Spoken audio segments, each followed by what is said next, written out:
Yep. Time now is 7:33, and welcome to the January 21st Board of Supervisors meeting. Please stand for the Pledge of Allegiance. Pledge allegiance to the flag of the United States of America and to the republic for which it stands, one nation, under God, indivisible, with liberty and justice for all.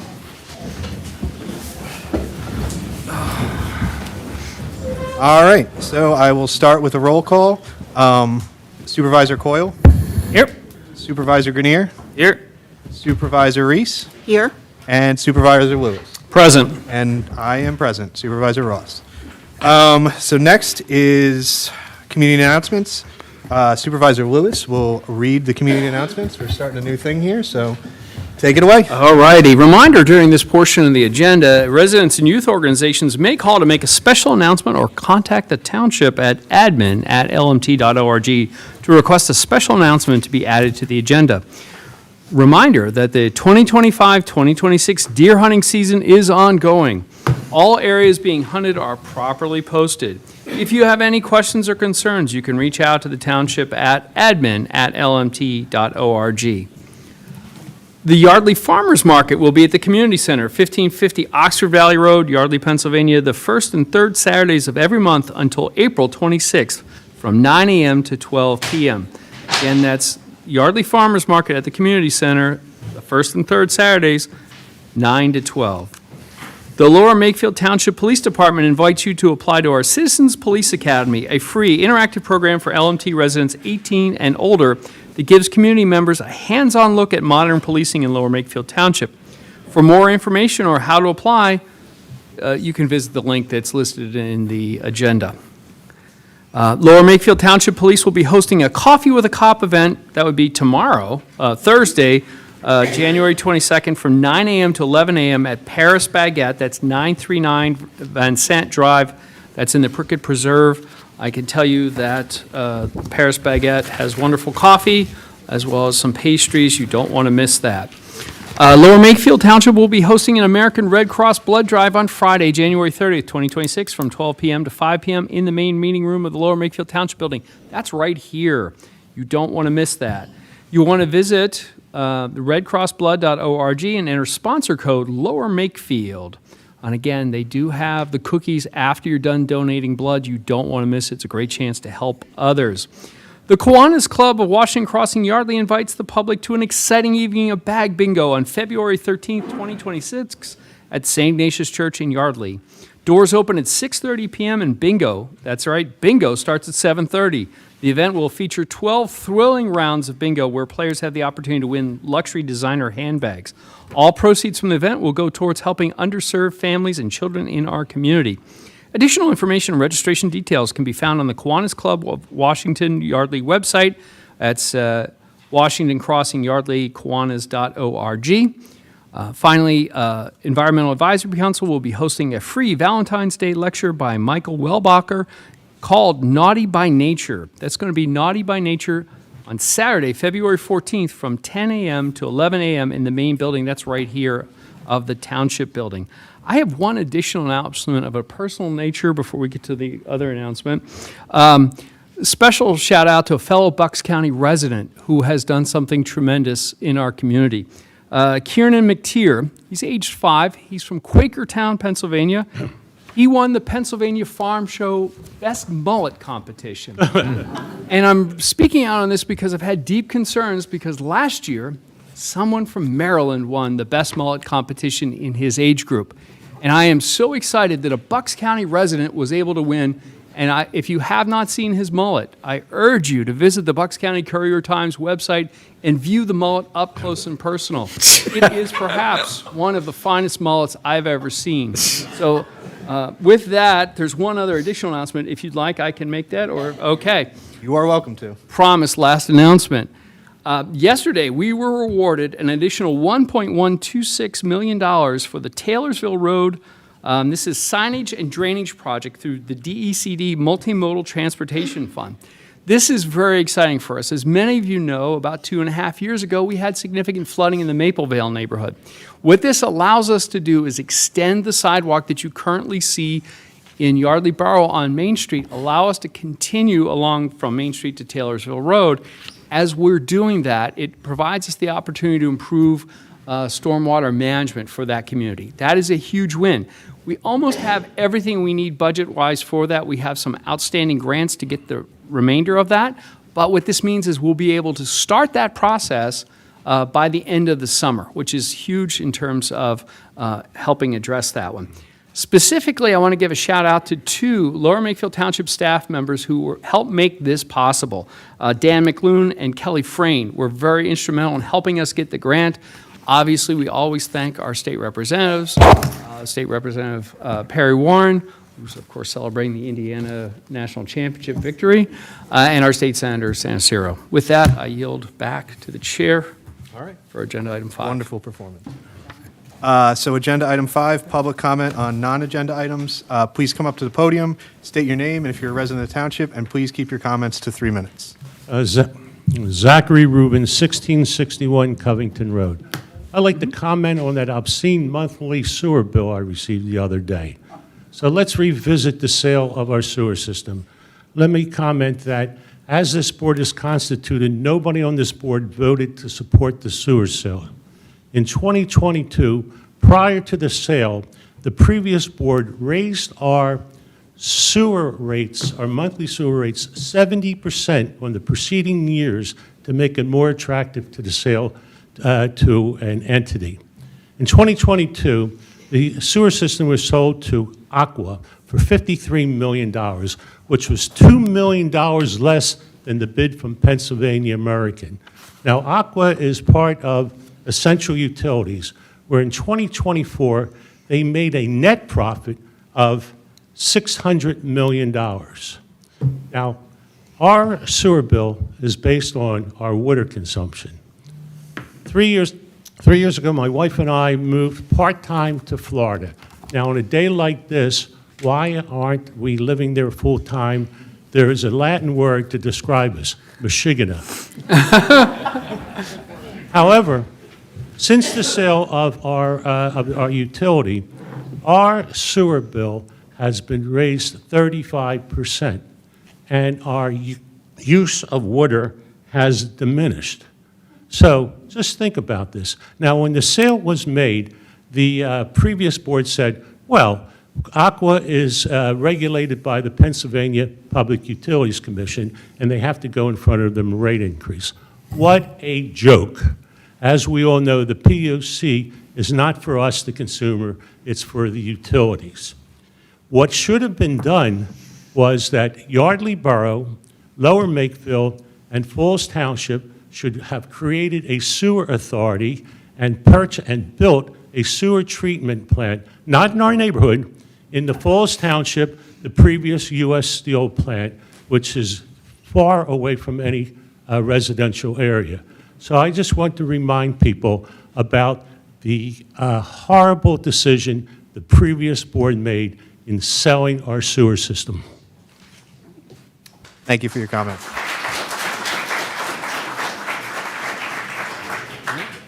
Any other public comment?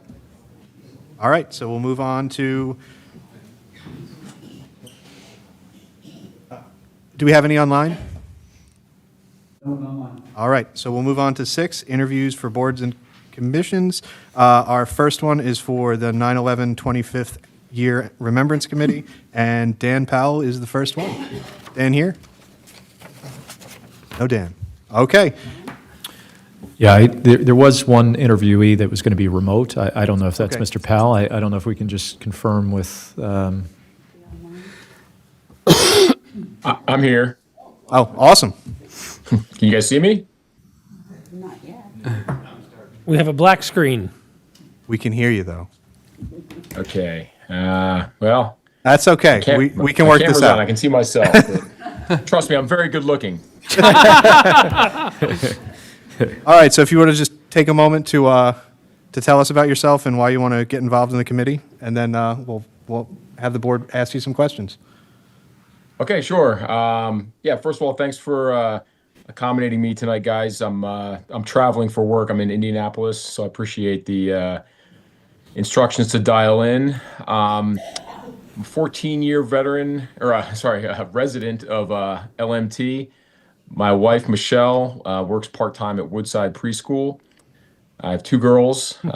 Haley is 13 at William Penn Middle School, and Abigail is 11. She goes to Afton Elementary. I work as a pilot for FedEx Express, which is why I'm in Indy right now.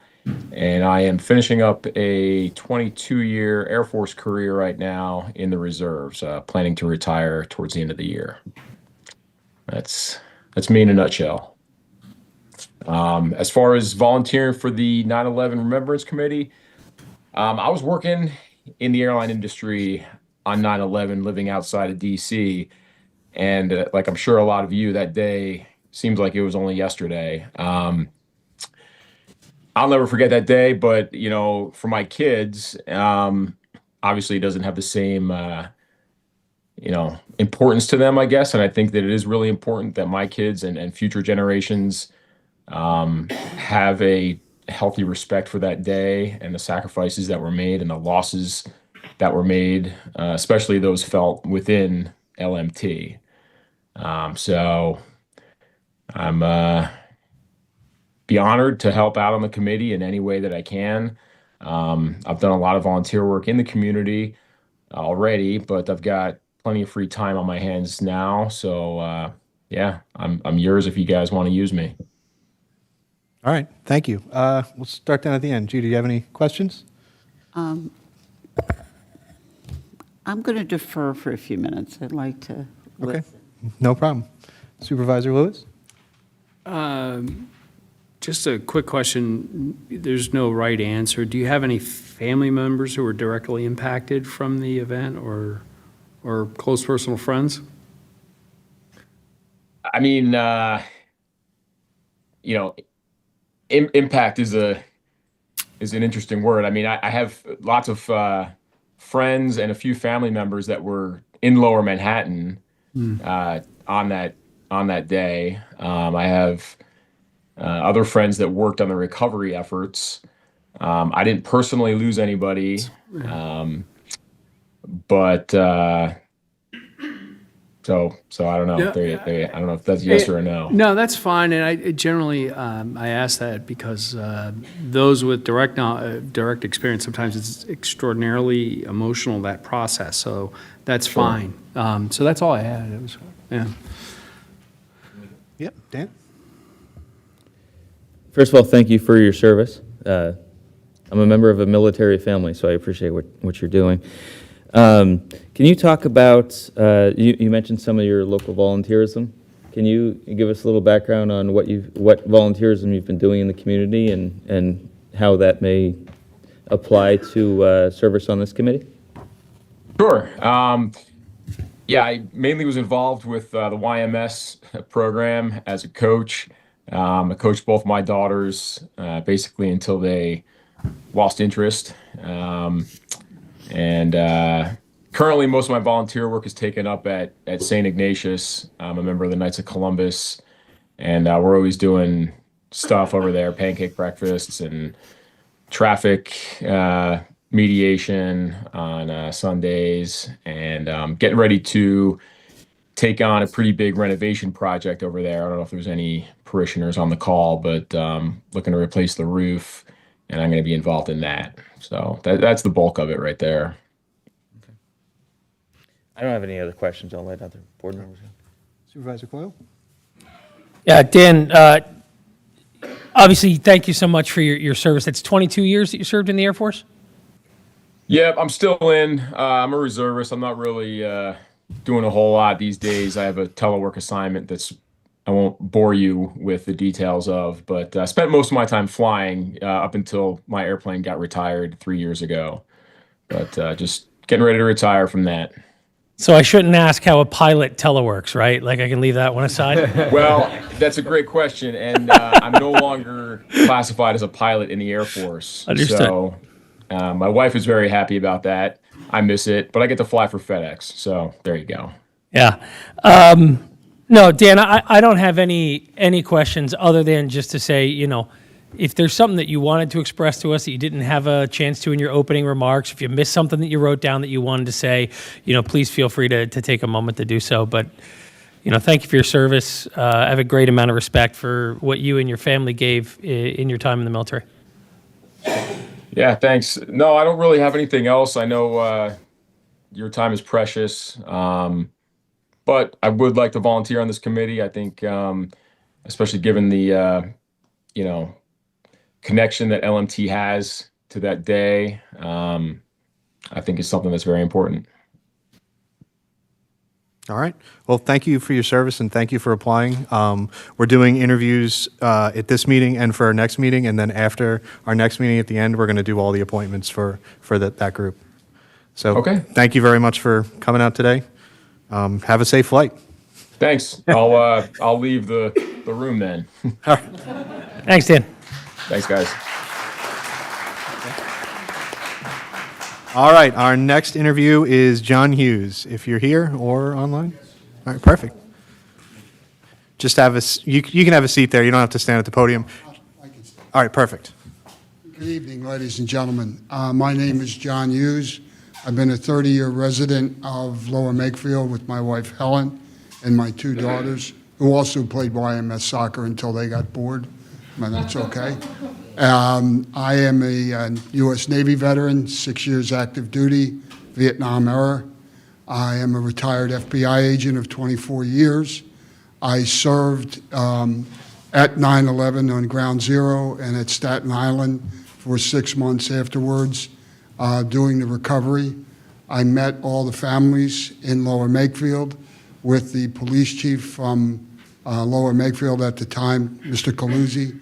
Ken and I went with priests, pastors, and rabbis to the homes of the victims with the remains and went to funerals. It's personal to me. I worked very closely up there. It affects me directly. That's why I'm honored to serve on the committee. I'd like to. It brings home some difficult memories, but I think in my small way I can help with the committee and bring a perspective from someone who worked there, seen the results there, and actively work with the families in their recovery. I would be honored if you, ladies and gentlemen, would put me on the committee, and I think I would be an asset to the committee. All right. Well, thank you very much for applying. John, I want to personally thank you. I remember you coming to my door. Yes, ma'am. I remember that you gave me Joshua's ID card, which has been, it's had a lot of trip this year. It's been to the Super Bowl. It's been with Mr. Rosenman. It will be lent this year to the New York Memorial because they're doing sports and football and whatever. I want to thank you. Thank you, ma'am. It was my honor. It was, I know how difficult it had to have been, because I know what I was like, and I don't think any of the other families were any better. Thank you so much. You're welcome. Supervisor Lewis? Supervisor Grenier?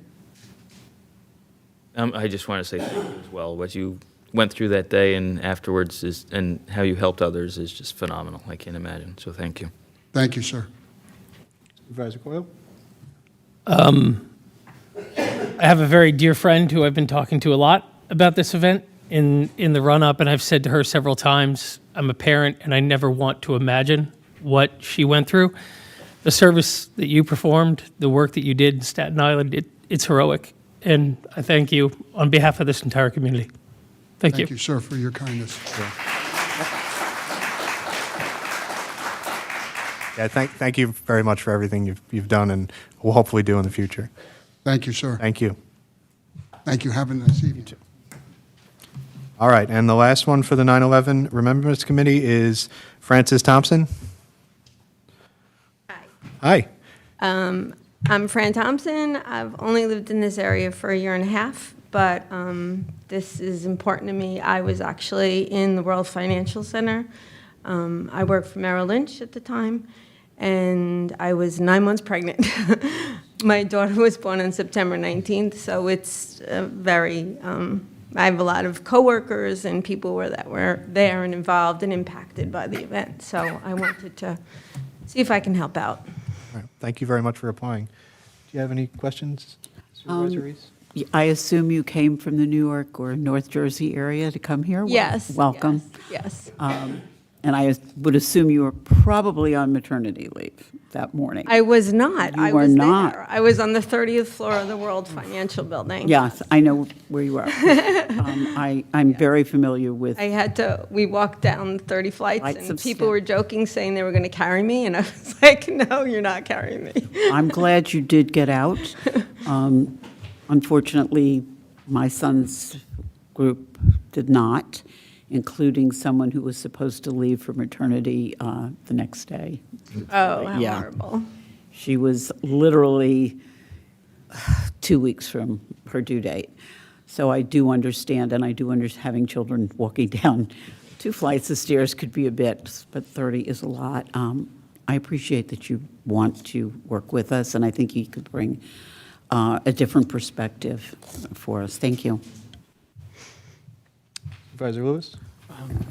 Thank you so much for applying, and your child would be now 25. 24. 24, Yeah, okay. 25, September 19th. 18th, yeah.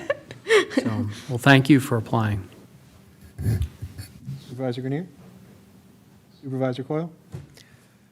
If you have an opportunity, if you want to highlight anything else, but I have worked at the bank for 32 years, so I have a lot of experience in the workforce. I don't know how that will be applicable, but I am a working mom, and I have, I'm right across in Pennington now, so I'm nice and close.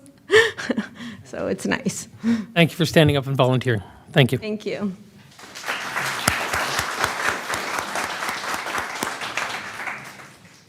All right, item B, zoning hearing board, we have James McCartney. James, if you just come up here. Do you know how the mic operates? I think so. Okay. Good evening, board. Good seeing you all again. It's been a while. All right, so if you want to give Sure. us the, So James McCartney, just give you a little history. I've been in the township for 18 years now.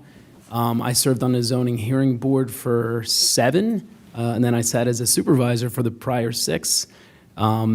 I want to continue my service to the community. I think it's important to keep giving back, and I saw the opportunity, and I'm more than willing to take it. all right, awesome. Well, thank you very much for applying. Yeah, the rest of my resume is wrapped in tin foil right in front of you. All right, so we'll start with questions. We'll start at the other end. Sure, thank you. James, good to see you. Good to see you as well. So my question is about a zoning, the hear appeals, right? And I'm a new supervisor. I spent some time up here in the past, but what confuses me, and I said I'm planning for a while, is what is a reasonable grounds for appeal, right? I mean, you and I have talked about this in the past. It's your dirt. You have a right to build something on it, right? We don't want to restrict that.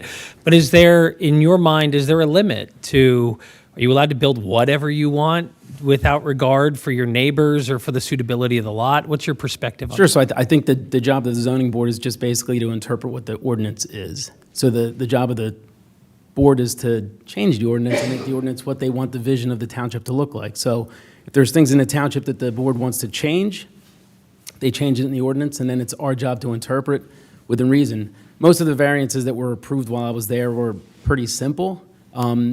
They're starting to get creative now, I think because of the lack of space that's available. So I want to make sure that, that board is aware of, why the ordinance is in place and whether or not it's a reasonable appeal application. So would you say that you're generally not in favor of creativity in interpretation of the ordinances? So again, I think it's the job of the board to kind of give the rules of the game to the zoning hearing board, and it's our job to follow them. So it's the vision of the board. So if the comprehensive vision of the board is to not, to be a little bit stricter with ordinances, then it's our job to enforce those. Yeah. Yeah. I don't have any questions for you, James. It's good to see you, and thank you for volunteering to continue to serve. Thank you. Supervisor Grenier? We only have 30 questions, don't worry. So, James, we served together for about 6 years. Yeah. We've had lots of conversations, both public and private. Disagree on a lot of stuff, but we agree. When it comes to zoning, I think we agreed more than we disagreed, and we did so in a very. I always appreciated the upfront nature and the collegiality, I guess you could say. But at the same time, we were very open with each other, and I appreciate that. I am the liaison to the zoning hearing board at the moment, and kind of following up on what you were saying, it's interesting what I've noticed, the creativity and your philosophy on zoning is, it appeals to me, it's probably the wrong word for zoning hearing board, but it's, I find that the win rate for applicants on variances is incredibly high. Sure. And as you know, when you were sitting on this side, this board and the township have spent many, many hours, weeks, days, et cetera, lots of money on attorneys and engineers and staff to develop ordinances that are here to protect the township, protect our residents. And, as you said, we're here to create the vision based on what the residents elected us to do, right? So it's been troublesome to me personally to see how many variances are approved and why they're approved. So I'm trying to make sure that we put people on that board, that, and I'll get off my soapbox here in a second, because I'd like your opinion on this. Members of the zoning hearing board are an independent quasi-judicial body appointed by this board, right? And when zoning hearing board goes in a way that residents don't like generally, there aren't usually a lot of people at the zoning hearing board. They're usually sitting in this room the next week or the next night telling us what to do, and that ship is partially already sailed. We can spend taxpayer dollars to appeal, right? But we coulda, woulda, shoulda, wish we had packed that room with the people then, but it's just a matter of process and what people understand, what they don't. So I'm curious about how willing you are to say no to a variant, because there's oftentimes, I see possibly a group think when you get a group together, everyone wants to compromise with the applicant and make sure they can get things through. And then you have people that might otherwise say no on their own, maybe saying yes. So I would love your take on all Yeah, that. so it's really a unique situation because you're talking about, to Colin's point, you're talking about homeowners that live within the municipality, that pay taxes within the municipality, that are asking for maybe a variance of something that isn't so dramatic or that's not going to change, the comprehensive plan of the township. I'm a little bit more concerned about the bigger things that may comprehensively change the plan of the township. From an individual standpoint, I know when I served before, we had, and this is one of our hot discussions that you and I always had, was effective impervious surface, like your favorite topic. And so it's one of those things where, from an engineering standpoint, if it makes sense, I also think that the temperature that we are in today versus what we were in as a municipality 10 or 15 years ago has changed. I mean, we've seen massive changes in the way that water operates within the township, and I think that the zoning hearing board has to listen to that and know that it's not how it was 10 or 15 years ago, and know that these things are going to have an impact on overall, health and quality of life within the township if there are major events. So I think that my temperature has changed since last time. It's a different environment, but I would be willing to say no to something that doesn't make sense. If it's not within reason, and I know that common sense isn't so common anymore, but there are some things that have been happening in the past couple of years that didn't really make a lot of sense to me. So that's the reason why I wanted to kind of jump back in, was to make sure that there was some balance of, pragmatic thinking within that process. I appreciate your answer. Thank you. Supervisor Lewis? Sure, James. Great to see you again, Yes, and sir. thank you very much for the York Peppermint Patty. Yes, that's my bribe. One of the things I would say is, by the way, another supervisor has been appointed the York Peppermint Patty role. So, I've heard. yes. So we want to keep that spirit alive. The one thing, and I will say this, I served as your liaison when you were on the zoning hearing board, 7-8 years ago, Yeah, maybe? probably. And I'm comfortable with your ability to say no, because you've said no to me. We sit next to each other, at least for many years. So that's not a problem. And I do sense from, some of the issues we've dealt with in stormwater management, for me, one of the things I care deeply about is our CRS rating with FEMA for flood insurance for people in flood zones. The stuff that we've done on that is giving people a 25% reduction in their flood insurance premium. So if you're in the flood zone, we've applied and we've done a lot of work. This is about like 8 years ago we did this.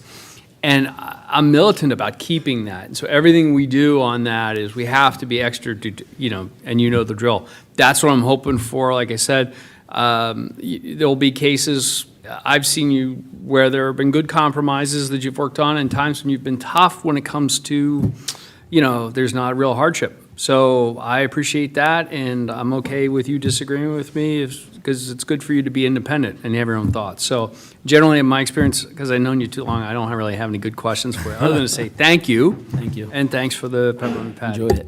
So. Supervisor Reese? I think I took one of the places on the zoning hearing board. And creative is a kinder way to put how some people have come before the board. In my first year, 99% of the time, it was someone putting in a pool, and they had to figure out what to do with their differences in impervious surface. And boy, I learned a lot about impervious surface. But in the past year, we are finding speculators who are picking up properties that they're getting at tax sales, and first they come for a minor variance, which isn't a problem, but then there's the second bite of the apple, and then they find out that there's another, and then there's a third bite of the apple. I have a problem with that. I guess I was the great dissenter, as they put it, on that zoning board a lot of the time. And I know that you understand the same concepts I do, that there's not every single property is suitable for what someone may want to do with it. That's a simple way to put it. I really don't have questions. I've worked with you for a very long time. Besides being on the zoning board, I was also in county planning for 5 years. And I've worked with them on several projects that we did, really using Dark Hollow and other areas that are very wet to make them usable for pedestrians, not for houses, by the way. But I appreciate that you're still interested. Thank you so much. Thank you. All right, well, I think we're going to vote on this at the end of the meeting, so if you want to hang around, I know you've been to many of these meetings, so. In our eyes, to a point of information, may I comment on this applicant? Sure, come right up. You know the drill. Just come up, state your name if you're a resident of the township. Keep your comments to 3 minutes, please. Zachary Rubin, 1661 Covington Road. I'd just like to point out that Mr. McCartney, when he was a supervisor, voted to sell the sewer system. Thanks for reminding everybody. Thank you for the comment. I'm at 1324 Oxford Valley Road, in case anybody wants to see me. All right, well, thank you very much for applying. Thanks, guys. Appreciate it. All right, so item 7, consent agenda. Is there a motion to approve the consent agenda? So moved. Second. All right, any discussion from the board? Any discussion from the public? All right, I'll call the motion. All those in favor? Aye. Aye. Opposed? Motion carries 5-0. All right, engineers report. Item A, discussion on the potential approval of stormwater utility fee credit policy.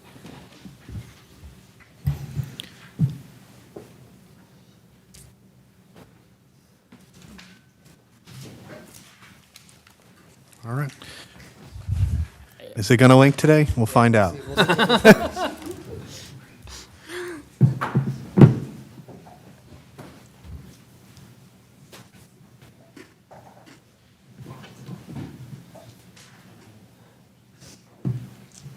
Okay. And voila.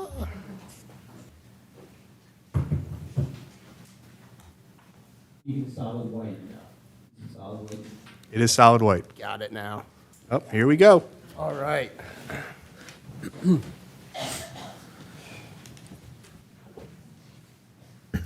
Hello, everybody. Good to see you all again. Nice to see the new faces. Tyler Erb with HRG, for those who haven't seen me before.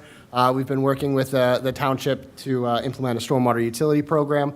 At this point, we are in discussion of the stormwater credits and what credits should be made available to residents and businesses and all property owners really within the community. So I had given this presentation at the December meeting, but we'll go through it quickly, and then we're looking for some guidance on what credits we want to implement here.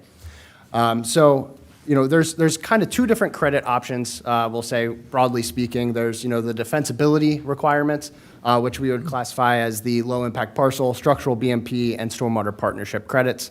And then there's, some additional credit options for public acceptance of the program. So those are public participation, rain barrel rebate, education credit, and then we also added downspout disconnection and native trees and shrubs.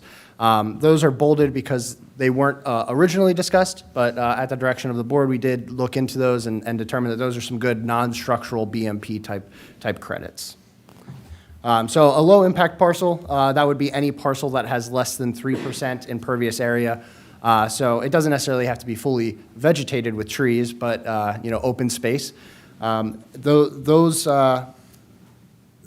low impact parcel credit would be a 5% credit. That one does not have any variation.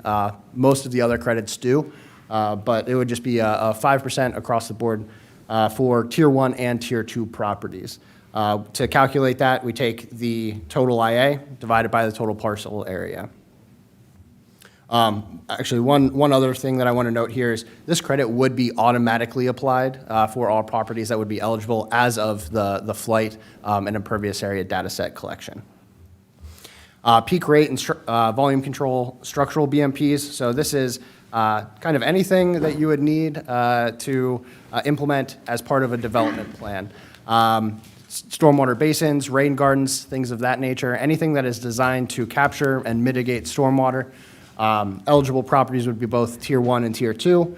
Max credit would be 20%.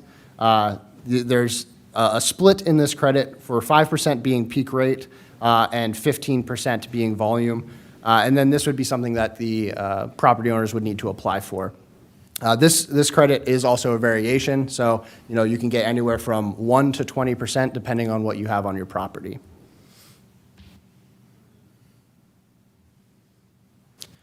Stormwater partnership credit. This is kind of an open-ended credit. Can be above that 20% max. Otherwise, everything is capped at that 20%. This is for kind of one-off opportunities for the township to partner with property owners, maybe to implement a new BMP as part of regulatory compliance, PRP mandates, MS4 mandates, things of that nature. And then this would be directly related to the offset costs realized by the township. So that's why that credit percentage is not defined. It would be defined as part of that process. Public participation is just that, get the public out and about.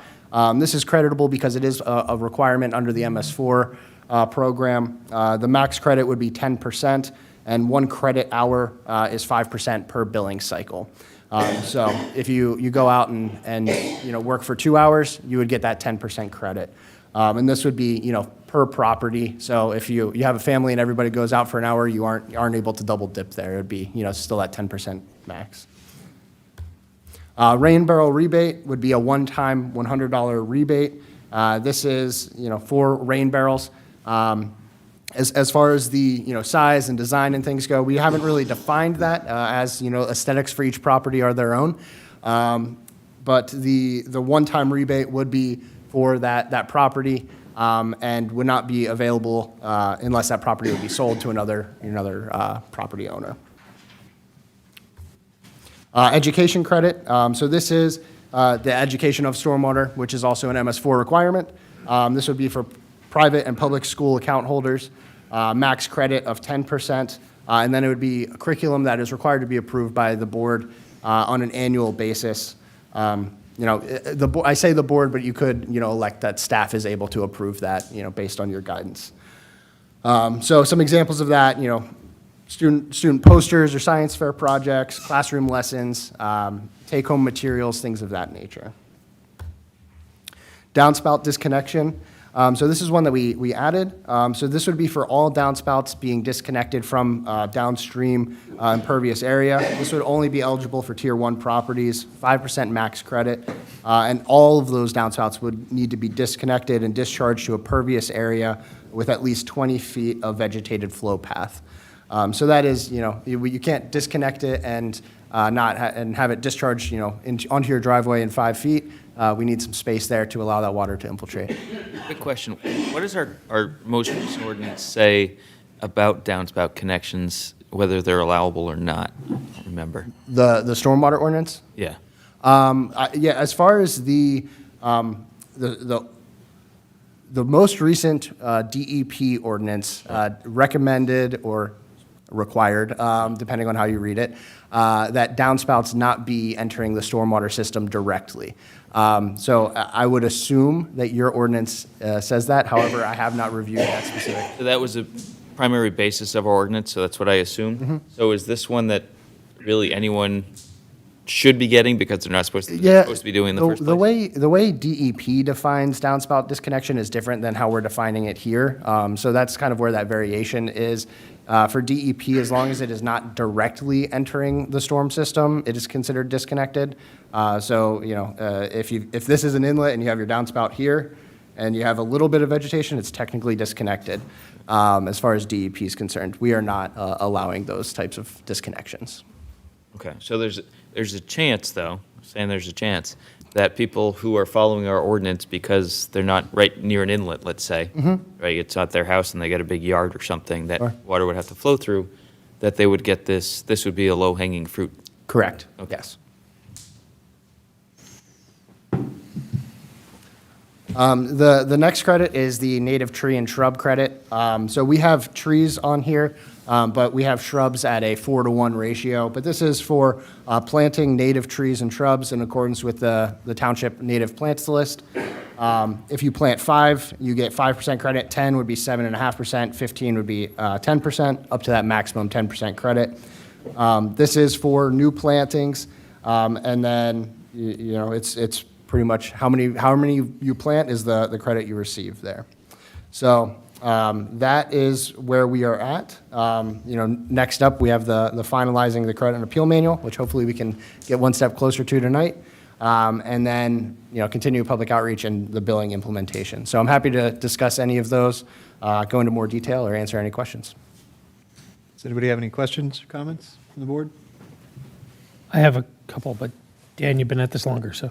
Yeah, I just sort of a reminder that, and David, please confirm, this, as of January 1, this is kicked in. So in terms of the credits, they, obviously January 1 is when everything started, but we are looking at some retroactive credits so that when people apply, if it's already been done on January 1, you're not that first quarter or whatever that period is, you can apply it retroactively, correct? Correct, yeah. And in the current draft credit policy, it is retroactive for all of 2026. So if you get your application in for 2026, it would be made retroactive to that 1/1. Okay. And in terms of what the typical homeowner could get for credits without spending an arm and a leg to do lots of structural BMPs, could you give, like, for example, I know at my house I have disconnected downspouts, and I don't have a rain barrel yet, but I put it through vegetation, et cetera. So I'm just curious what the typical homeowner would be looking at for credits. Yeah, the ease of application is going to be, property specific, right? But, native trees and shrubs could be relatively easy. The rain barrel rebate for that one-time $100 rebate would be relatively easy. Downspout disconnection would likely be relatively easy. Public participation would likely be relatively easy. Depending on the property, the low impact parcel credit would also automatically be a 5% reduction there. So those, total percent would be, 5, 10, you would get to that 20% if you utilize it. And that doesn't, because low impact parcel often implies large parcel. So like the typical third of an acre, quarter acre, half, quarter, 4/10. Sure. Are we looking at 15, 20% off the top if they're doing that stuff you just mentioned? Yeah, so the public participation, you could get, 10% there relatively easily. Rain barrel, again, would be that one-time credit.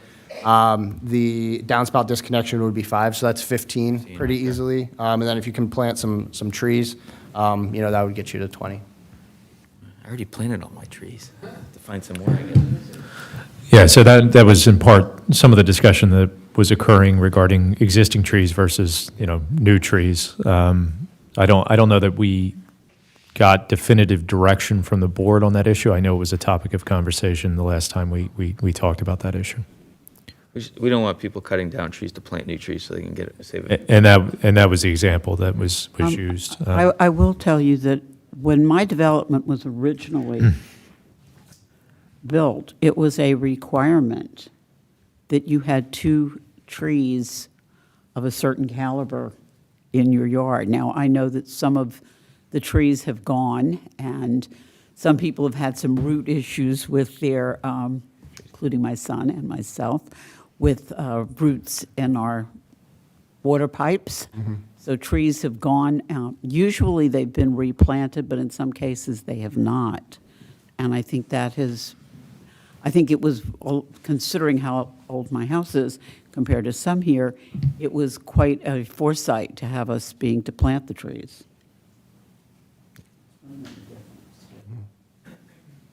Which is why we have all the landscaping requirements in our saldo for that reason, right?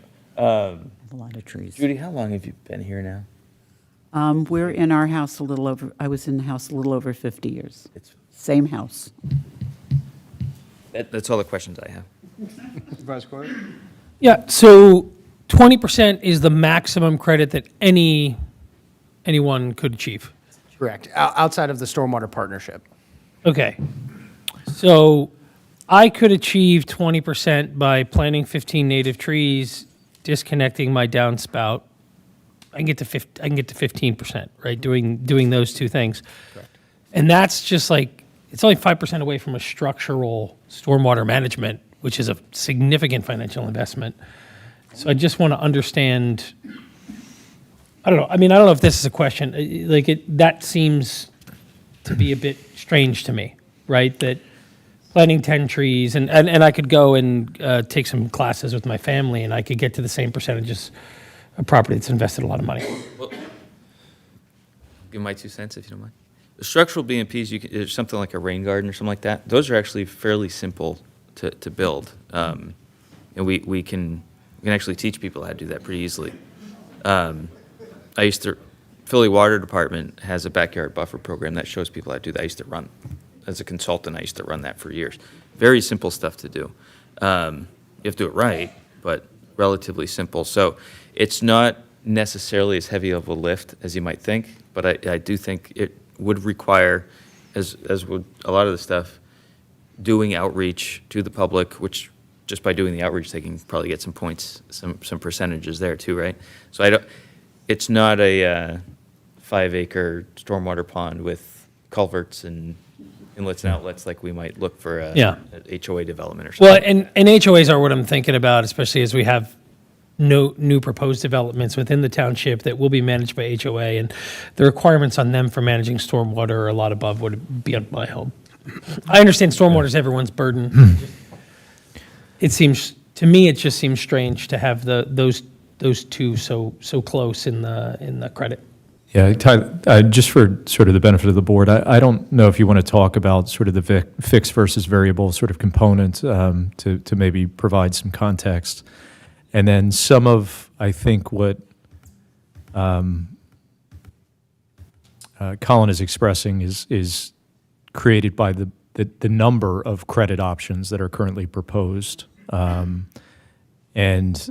an overall desire to create easily attainable credit options to offset some individual costs to homeowners. So I think there's some of that is being impacted, quite frankly, by sort of a expressed policy objective to try to make credits more broadly available. I think that's probably fair. But also, if you could just provide some perspective on fixed program cost versus variable program cost and how that ties into the percentages of credit being provided in the options. Yeah, absolutely. So, yeah, as Dave was saying, there's fixed costs and then variable costs within the stormwater program. So, and what I mean by that is there's, costs for management and upkeep and staffing and all of those kinds of things that are going to be there, regardless of regulatory requirements to have a functioning system. So those are our fixed costs. Then there's variable costs that are tied to regulatory compliance, that are tied to potentially cleaning of the infrastructure. Some aspects of maintenance, could potentially be variable because in theory, if we're treating that water before it's entering the system, there should be less debris and things of that nature. So when we were, evaluating the stormwater program and developing that budget, we also allocated, portions of the budget line items to those fixed costs or those variable costs. Ultimately, we ended up with the 20% max. Actually, it was slightly lower, it was around 18.75%. We rounded up to 20 for ease of implementation.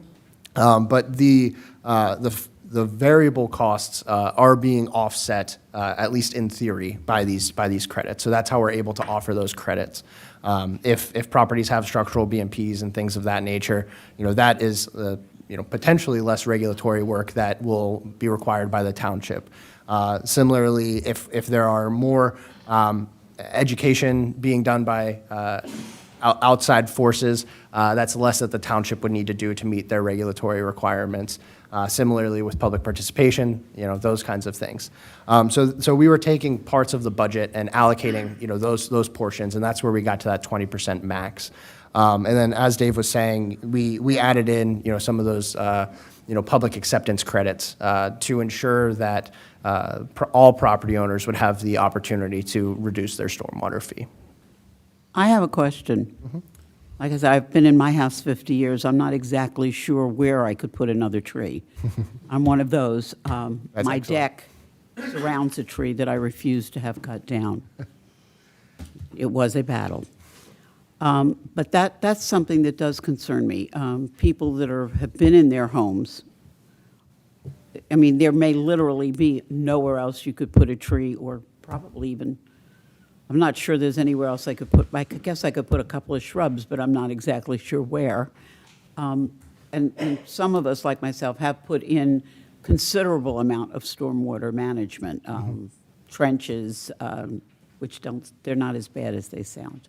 It sounds bad, but you don't see them. But we've, have done that over the years because of where we live. I mean, it made good sense. So that's my only concern, is for people who have been in their homes and really don't have a place to put another tree. Sure. Yeah. I mean, as far as the benefit to the program goes, there's obviously a benefit to an existing tree that is well grown, we'll say. There's kind of multiple schools of thought here as far as which direction the township would like to go. So obviously we don't want people cutting down trees just to plant another tree. That doesn't make sense. But there is aspects, and honestly, outside of just the native tree and shrub, that should be considered as far as the administrative burden. So we recommended new trees and new plantings because it would likely be less administratively intensive and be easier to track. That's not to say that existing trees can't be accounted for as well, but I do caution you in that regard from the administrative side. So Tyler, have you met with any HOAs related to the credit system at all, or no? Yeah, so we had a call with one HOA at this point to discuss, preliminarily review their program and the stormwater features on their property and give them some ballpark figures on what we would estimate their credits to be. So in terms of the ability for you and for staff to work with folks who are HOAs that might come to the township, we've already started helping them understand credit opportunities and stormwater management on their properties then. Yeah, and I'm not sure if Dave has done this, outside of that conversation, but. Yeah, I mean, it was limited to that conversation that you were involved in, yes. So, yeah, I mean, we've been, down this road many times as far as applicants for credits, and, the credit policy does call out specifically what documents are required for applications for the various credits, but, we're happy to take part in any of those conversations to ensure, the guidelines are clear and the expectations are clear. My only thought on that is, there may be unique circumstances with you working with them. We had talked about custom plans, excuse me, once you start, someone coughed. Custom plans in the past, that was part of that early on, but that was kind of initially. If we come across situations, we can obviously retool the credit policy down the road. We would have to do ordinance changes, though, for significant changes, or no? I don't believe you would need ordinance change. I think you would adopt the credit policy by motion or Okay. by resolution. The ordinance that the rate ordinance that imposed the fee just simply references a credit policy that would be available. So, Yeah, go ahead. I'm yeah, I was going to say, so if there is a unique circumstance, or because there may be conditions that are specific to a particular property or circumstance where it makes some sense, we could revise our credit policy without changing the ordinance down the road by motion. I believe you could do that. Okay.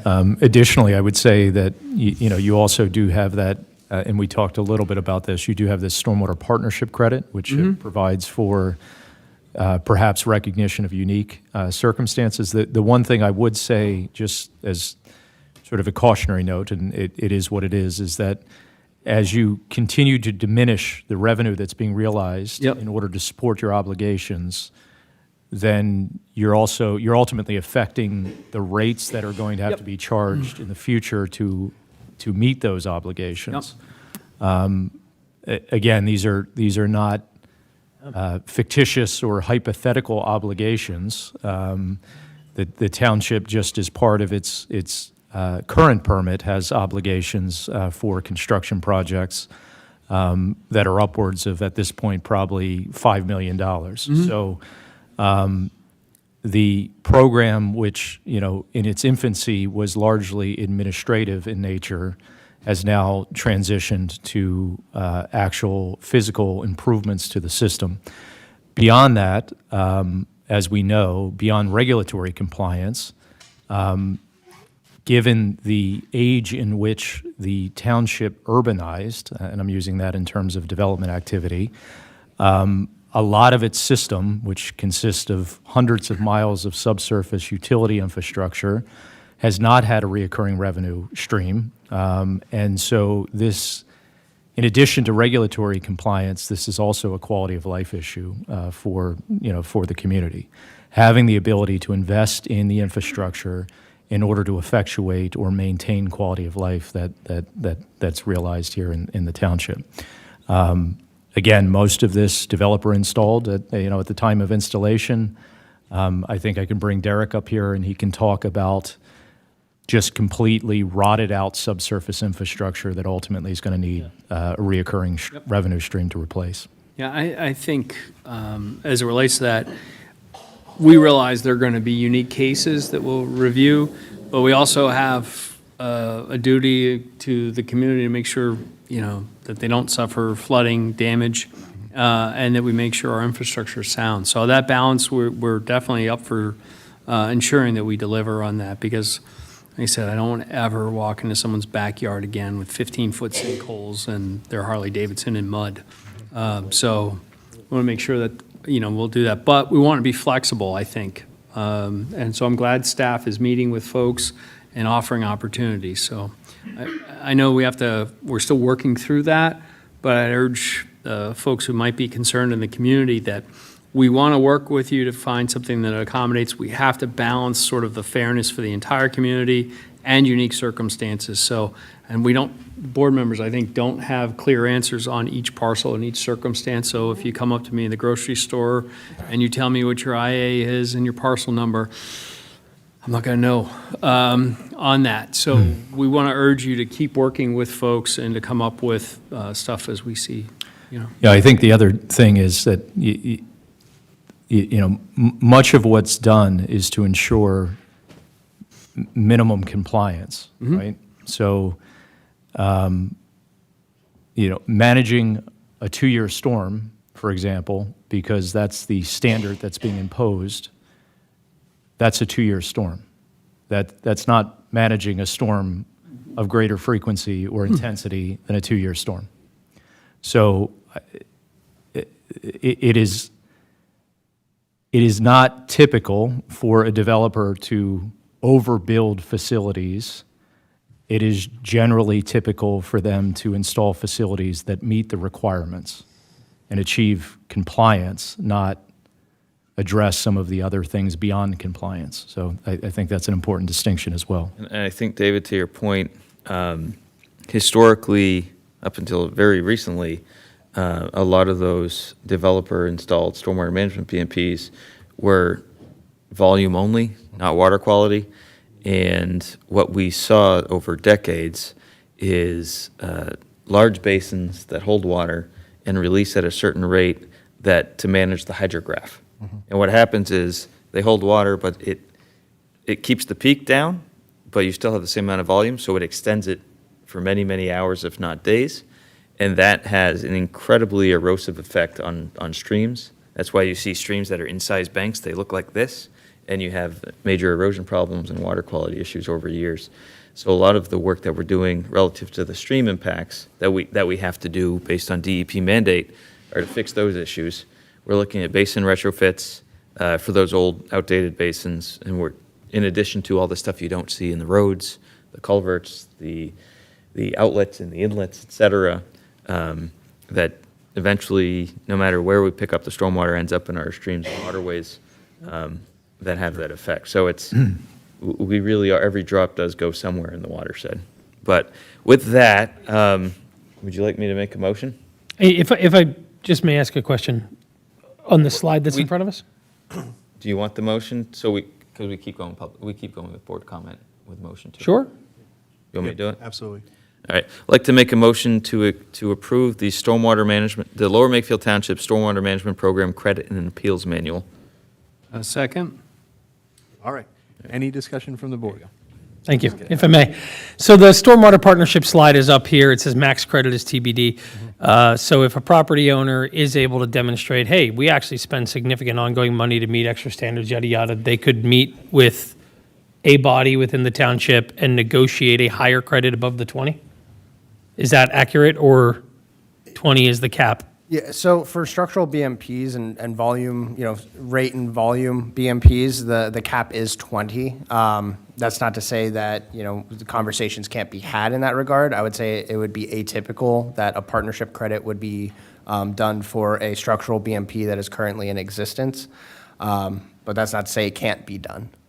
Typically, stormwater partnership credits are credits that are offsetting future costs that are realized costs, such as a stream restoration project or a basin retrofit project, that if somebody said, hey, we'll retrofit our basin, maybe in that regard, it would go above the 20%. And that could be done as a credit to the account in a dollar format or a annual reduction in fee.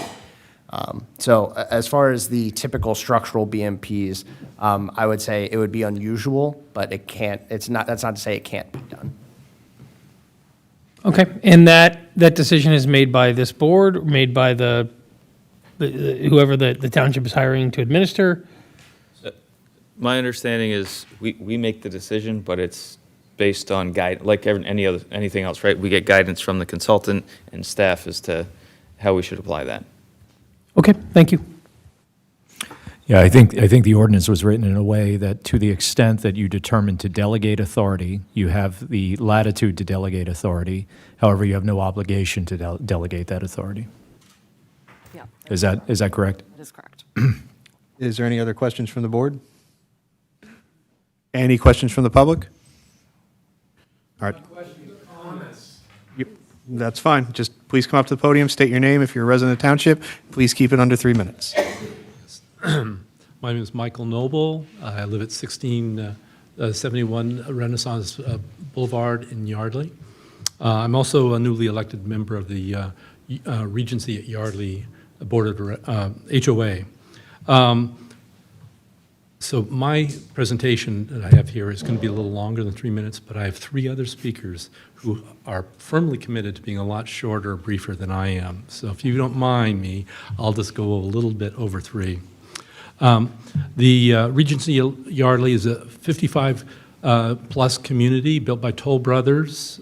We have in our community 377 residents and over 700 residents. We have 377 households, I should say, and over 700 residents in our community. We're located at Oxford Valley Road and Big Oak Road.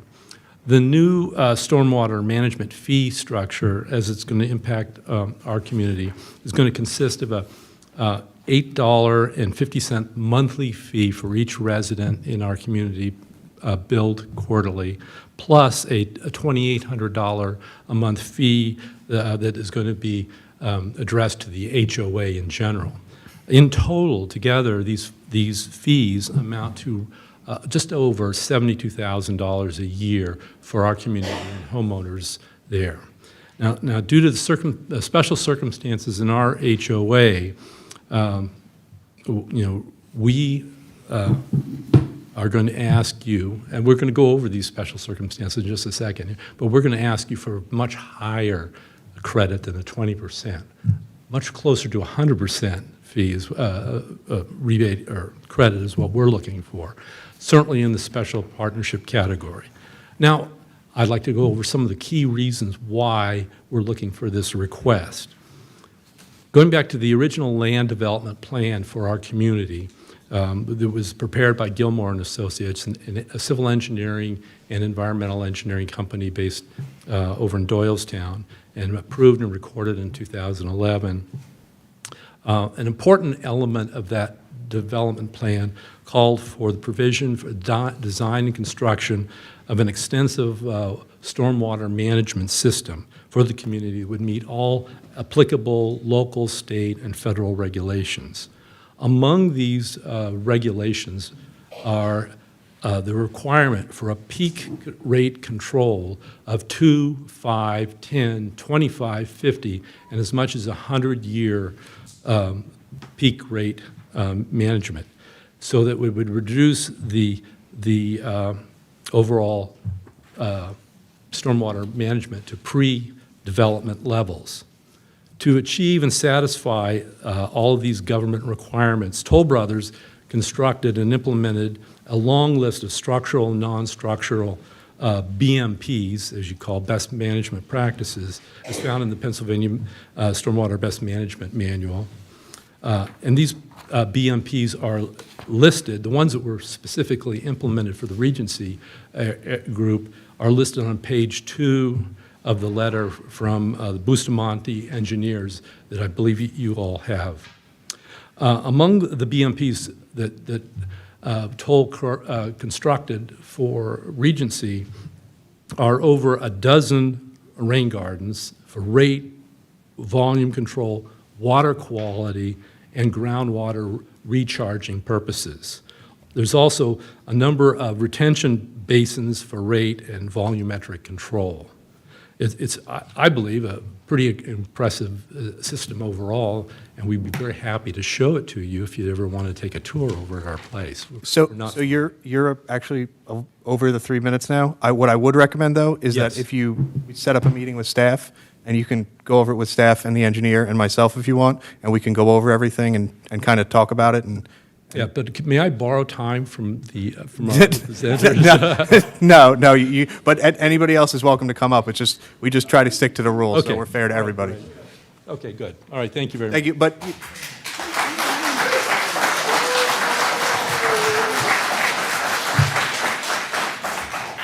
just 1 second. Sir. Mike. But if you want to reach out to David and set up a meeting, we'd be happy to do that. Yeah.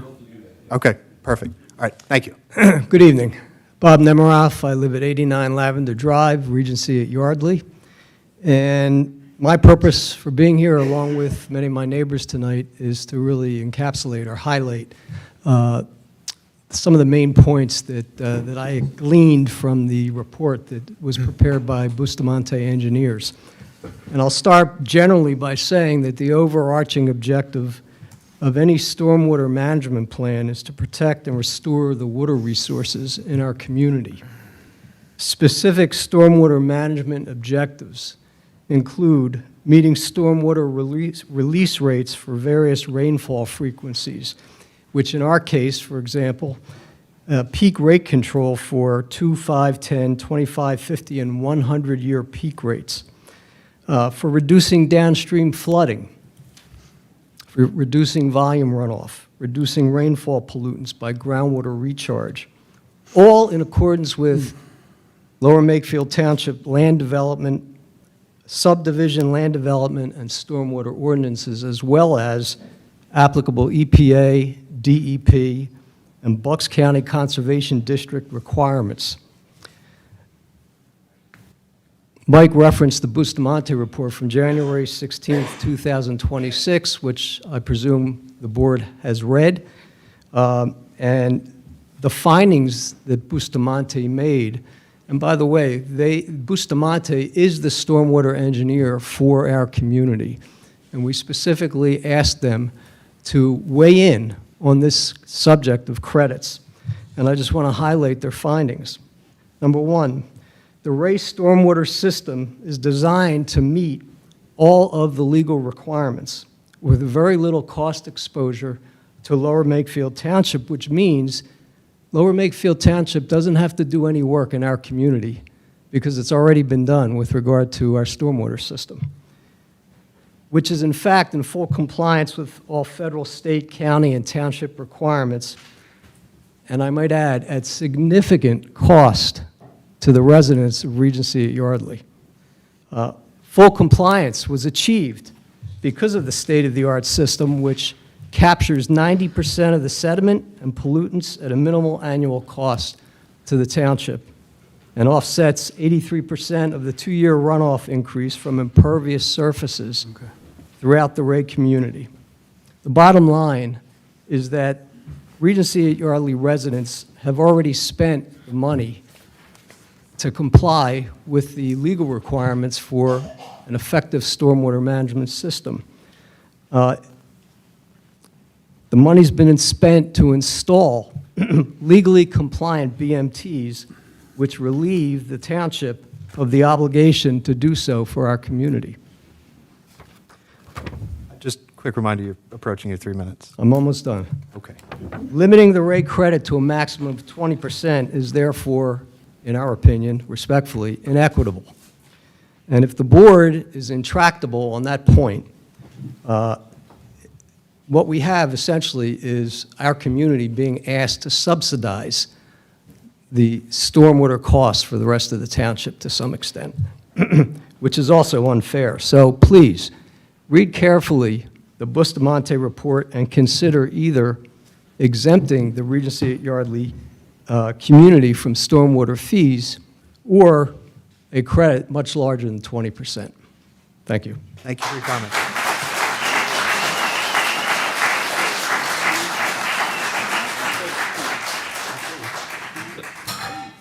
Really quick. Hold on one moment, Mr. sir. Kratzer, Yeah. are there any developments of any type in Lower Makefield Township that have been built that do not meet state and federal stormwater management design requirements at the time of construction? Not that I'm aware of, no. Just want to make sure. Along those lines, Township Manager Kratzer, my understanding is Regency 2 has not completed or passed inspection for its stormwater management, and the board in December refused the release to Toll Brothers, at the advice, by the way, of the HOA at the time. That is correct. Okay. Yep. And then the last one is the Bustamante letter that we all reviewed. It's not clear if Regency 1 and 2 would meet our current stormwater standards. There was no mention of that in that letter, as far as I could tell, and I could be wrong, so. I believe that's accurate, yes. Okay. Yeah. Just a heads up on that. Yeah, the manual that was constructed too was published in 2006. That has since been updated as within the last year. Good evening. My name is Mark Feller, 1741 Mulberry Way in Yardley at the Regency. I'm on the HOA board.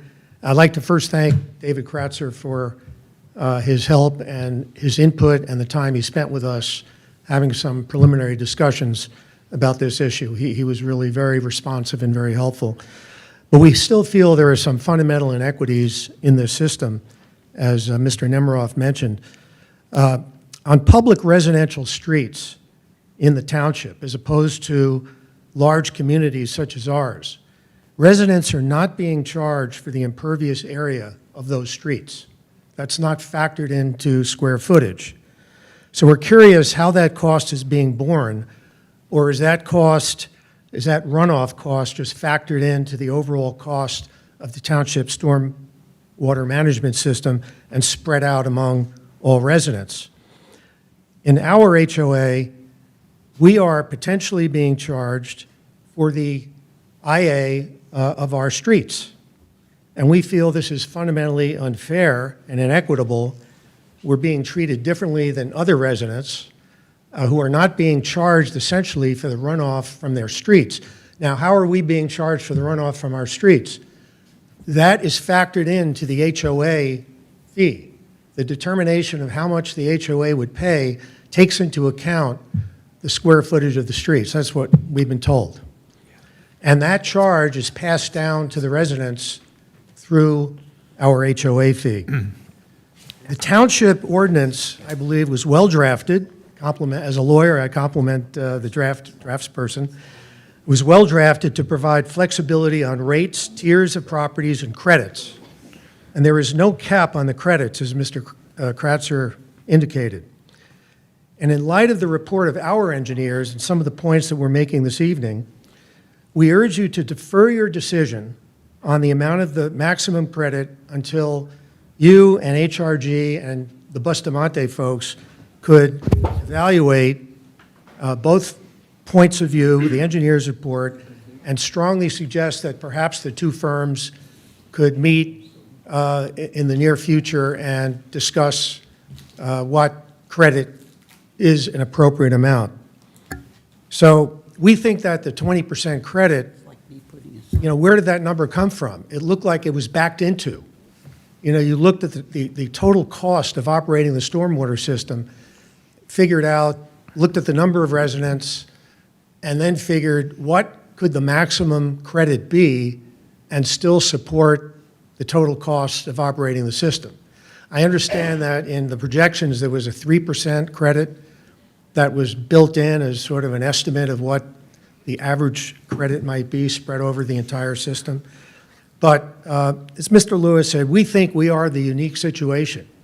And the amount of money that has been built into our housing costs, the price of our homes, and our monthly HOA fee is very significant.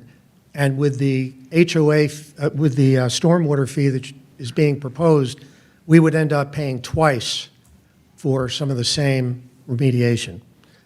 Thank you very much. Thank you for your comment.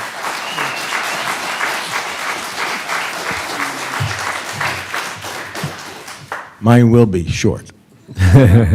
I'm Cliff Davis, 231 Zachary Way, Regency at Yardley. As president of the HOA, thank you all. I represent 377 homes, about 700 residents, a little more than 700 residents. And I'm going to recap a couple of things. Our developer was charged with meeting all the requirements of the federal, Commonwealth, and township stormwater management as the community was developed. John, you are right. They don't yet fully comply. You're absolutely right.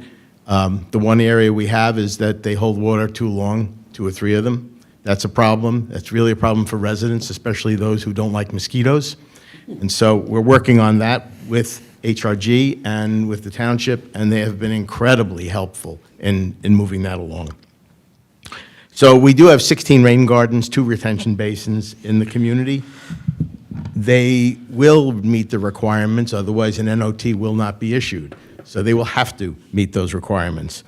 And as you heard, the construction of these basements was filtered into the prices of our homes when we bought. Each residence or home in our community, in our monthly HOA fees, will be paying around $6.50 a month for the maintenance of those basins. That's so that they do continue to meet the regulations, and we're committed to that. The current plan suggests that our residents will be subsidizing streets and other common impervious areas throughout the rest of the community.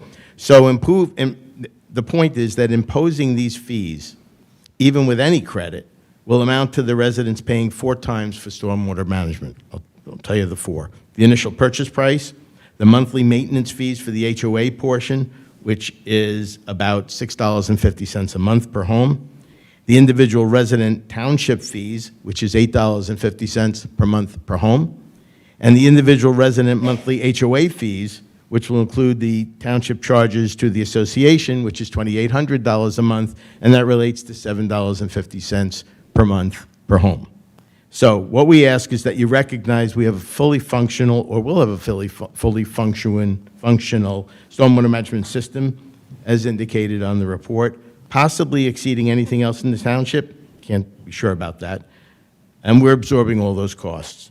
It's understandable that you may need additional time in order to make the right decision here, and we're asking you for something close to a full credit. Thank you. Thank you for your comments.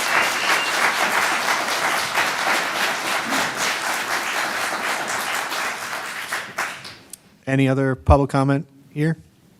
Any on the phone?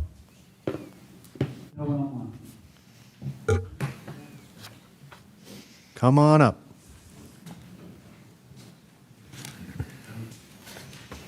Zachary Rubin, 1661 Covington Road. I'm currently the president of Makefield Glen Homeowners Association. We're 848 homes. We currently are exempt from the leaf collection tax rate from the township because our landscapers do our leaf collection. It seems to me this is similar, that if people are managing their own water runoffs, they should be exempted from any type of township taxes because they are already doing the job.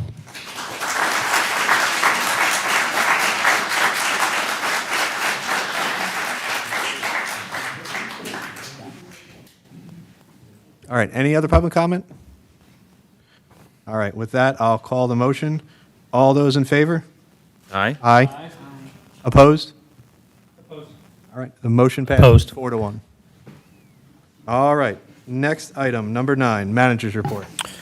Yeah, so, Mr. Chair, members of the board, the first item is somewhat of a continuation regarding the topic of stormwater utility fee related to billing and collection. I just wanted to report that we are continuing to have conversations with third-party collectors to bring back for your consideration and ultimately a recommendation.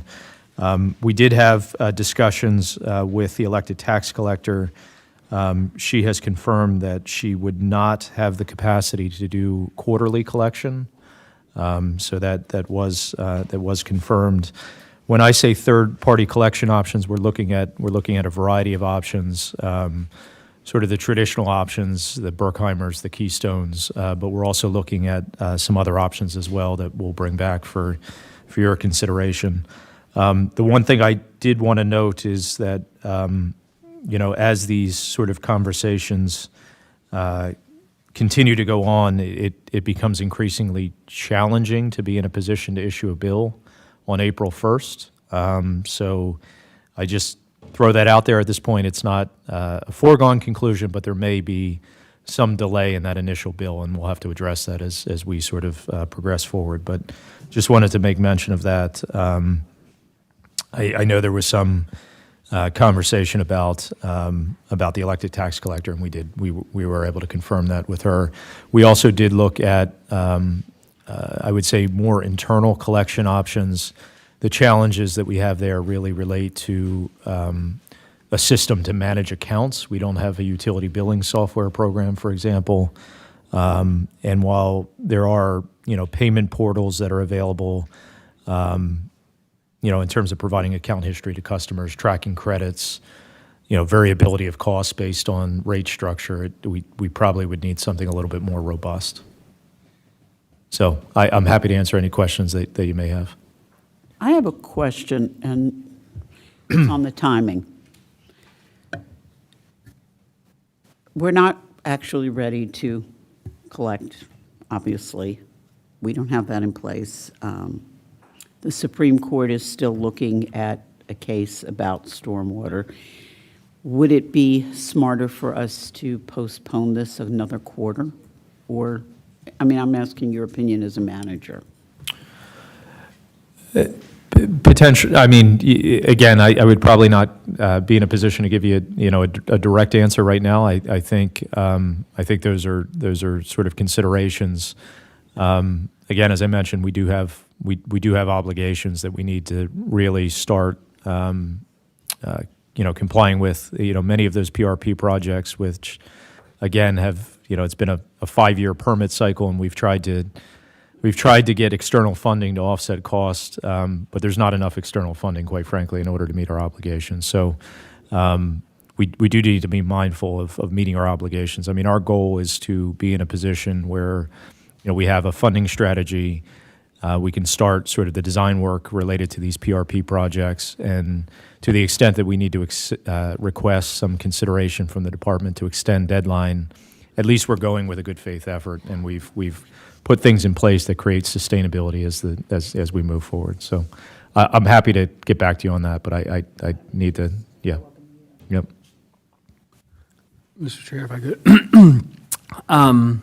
I would urge staff to consider cloud-based utility billing software that would allow us to insource maybe the customer service and reduce our total costs.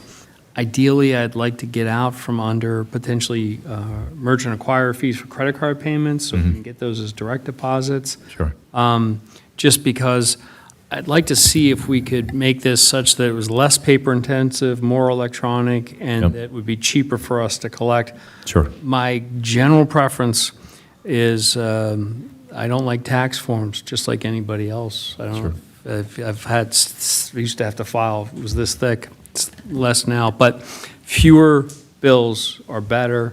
Higher amounts, fine. So anything along those lines. Yeah, and that's one of the when I used the general term third-party collector, we are looking at that as an option. Yeah. That was one of the items that came out of the discussion with the elected tax collector as an alternative to sort of bridge that gap where there's maybe more internal customer service, but a cloud-based utility billing system. So we're going to be setting up a meeting with that specific provider to talk about their capabilities to try to perhaps bridge some of the expressed concerns. And my concern on some of the third-party collection agencies is that they are not as customer-friendly as I would like. And so what happens is that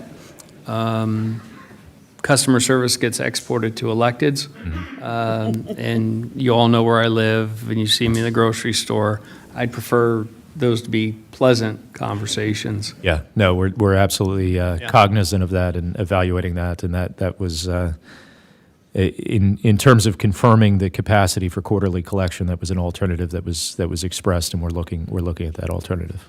So I'll echo what both supervisors have said. I'd like to keep it as simple and as cost-effective and as customer-friendly as possible. Sure. So that people have easy access to address it, so we're not looking at, myself included, forgetting to do it because of whatever, not being able to access it, and completely late understand. fees, all that stuff, so we can make sure it's simple for the user, or for the payer, and for the township to actually account all those fees that we're trying to address, so we can actually spend them on projects. Yeah, no, absolutely. Completely aware of those things. Yep. So that was just again a general update as we're hopefully those conversations will continue to progress, and we'll have more substantive items for you to consider. But I just wanted to make a brief mention of that. So any other questions on that? No? So then, just as was item 9B, is just a quick project update regarding the Taylorsville Road pedestrian project, previously referred to as the Taylorsville Road sidewalk and drainage project. As the vice chair mentioned at the start of the meeting, we were fortunate to receive word today that yesterday the Commonwealth Financing Authority, through the Pennsylvania Department of Community and Economic Development multimodal transportation program, fund program, awarded the township an additional $1,126,616. This is in addition to a prior award that was received through that same program in the amount of $550,000. So to date, we've received almost $1.7 million of external funding through the Pennsylvania Department of Community and Economic Development's MTF program. We also have, as was mentioned, a pending application through what's called the Transportation Alternative Set-Aside Program. I'm sorry. That actually means there's someone online, I think. The tax collector online, do you want to, about the last agenda item, do you want to bring her in? Sure, let's do that. Stand by.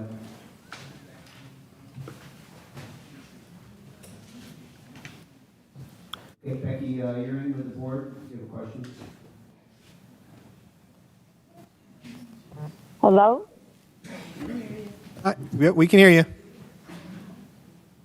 You can hear us? You can hear me? Yep. Okay, sorry about that, because I have trouble hearing you. My name is Becky Cicchini, 9 Manor Lane North. Yes, I was talking to Dave about the billing for the stormwater management. The structure of the tax collection, as you know, is an annual bill that cannot be divided in a quarterly basis. But I know of a company, local company, that can customize software that could, I believe, go beyond what you expect as far as software that I would be able to use for the stormwater management. They would be able to view bills online. They would be able to set up automatic deduction from their checking account. They would be able to do e-check, credit card, debit card. So I just wanted to put that out there because it just, the way it sounded from Dave, that he asked me and I couldn't do it. I just can't do it on the tax bill, the current tax bill. So I just wanted to let you know that. All right, thank you very much. And Okay. David will Yeah, follow well, up with you about that. and I apologize, Becky, if I misunderstood that or misrepresented that. We can continue this conversation. As I mentioned, we appreciate you providing the information that you've provided, and we'll continue the conversation. So thank you. Okay, thank you. Appreciate it. All right, if you just want to. Yeah, so just quickly, just on the next item, as I was mentioning, we have a pending application through the Transportation Alternative Set-Aside Grant, which is a program that's administered through the Delaware Valley Regional Planning Commission. We've submitted that application at $1.5 million. So we're waiting to hear back on that. We're hopeful that there is another successful application there, which would in essence close the gap based on current estimated project costs, in which 100% of that important community project would ultimately be externally funded. So we'll report back. As we understand it, consideration may be given to the applications at a meeting on February 10th, so it could be early next month that we would receive notice on that. And then just wanted to make mention that we are in the process of scheduling meetings with both the township engineer and then also the township traffic engineer to develop scopes of work to take us from sort of preliminary design where we're at right now through final design and some of the permitting aspects of the project. So we'll continue those conversations with both of those parties and ultimately bring back those proposals for your consideration so that we can continue to move the project forward. So that's all I had on that. Again, great news this week. As Vice Chair Lewis mentioned, very much appreciate the work of both Dan and Kelly on the application. And hopefully we can get good news here in the beginning of next month and be in a position where financial cost related to the project is no longer relevant. We'll just work through the process elements of implementation. So if there's any questions, happy to address those. Otherwise, I just wanted to provide that update. No questions from me. I'm just excited to hear it and just want to get the project moving as fast as possible to get it completed at this point. Sounds good. Obviously, great news. I remember, 2.5 years ago, driving down Taylorsville, trying to think of a way to deal with stormwater management, flood management on Taylorsville for Mapleville, and calling Matt on my way back from a meeting saying, hey, how'd you do that Yardley sidewalk? Because it looks like there's some inlets there. We can use that. And that's how this whole thing started. Because it was just like the state wasn't giving us any help relative to managing stormwater in Taylorsville because it's a state road and it was grandfathered. They didn't have to do no new stormwater management. And we were looking at ways to make that happen. And it's like, oh, wait, a sidewalk requires stormwater management, and it gives a nice little dam effect to keep water out of the neighborhood. And it went great. I know it's not my neighborhood, but I live across the street from those neighbors, and I was there in July when they flooded and some people lost their backyards, and I know the strain it's put on those folks, emotionally, financially, everything else. So they'll be very happy to hear this. I know I am. Dave, I know you saw this. I sent you a list of questions. Yep. Probably all stuff that'll go into the RFP, well, not necessarily an RFP, but the bids that we get, they're all scope items for next steps. Sure. Yep. So some of it is just making sure we know where we stand, and then the next steps are really those questions that I sent you. Yep, and we'll, to the extent that we have responses to those questions, I'll be responding back to you guys with current status on some of those items. But I do appreciate you putting that list together because it serves as a nice checklist as we move towards implementation. So thank you. Yeah, and not for nothing, I'm more than happy to make some calls to the DEP and the Conservation District to speed up some permitting processes. That would be very helpful as well. So thank you. Great. All right, item 10, Parks and Recreation. Come on up, Derek.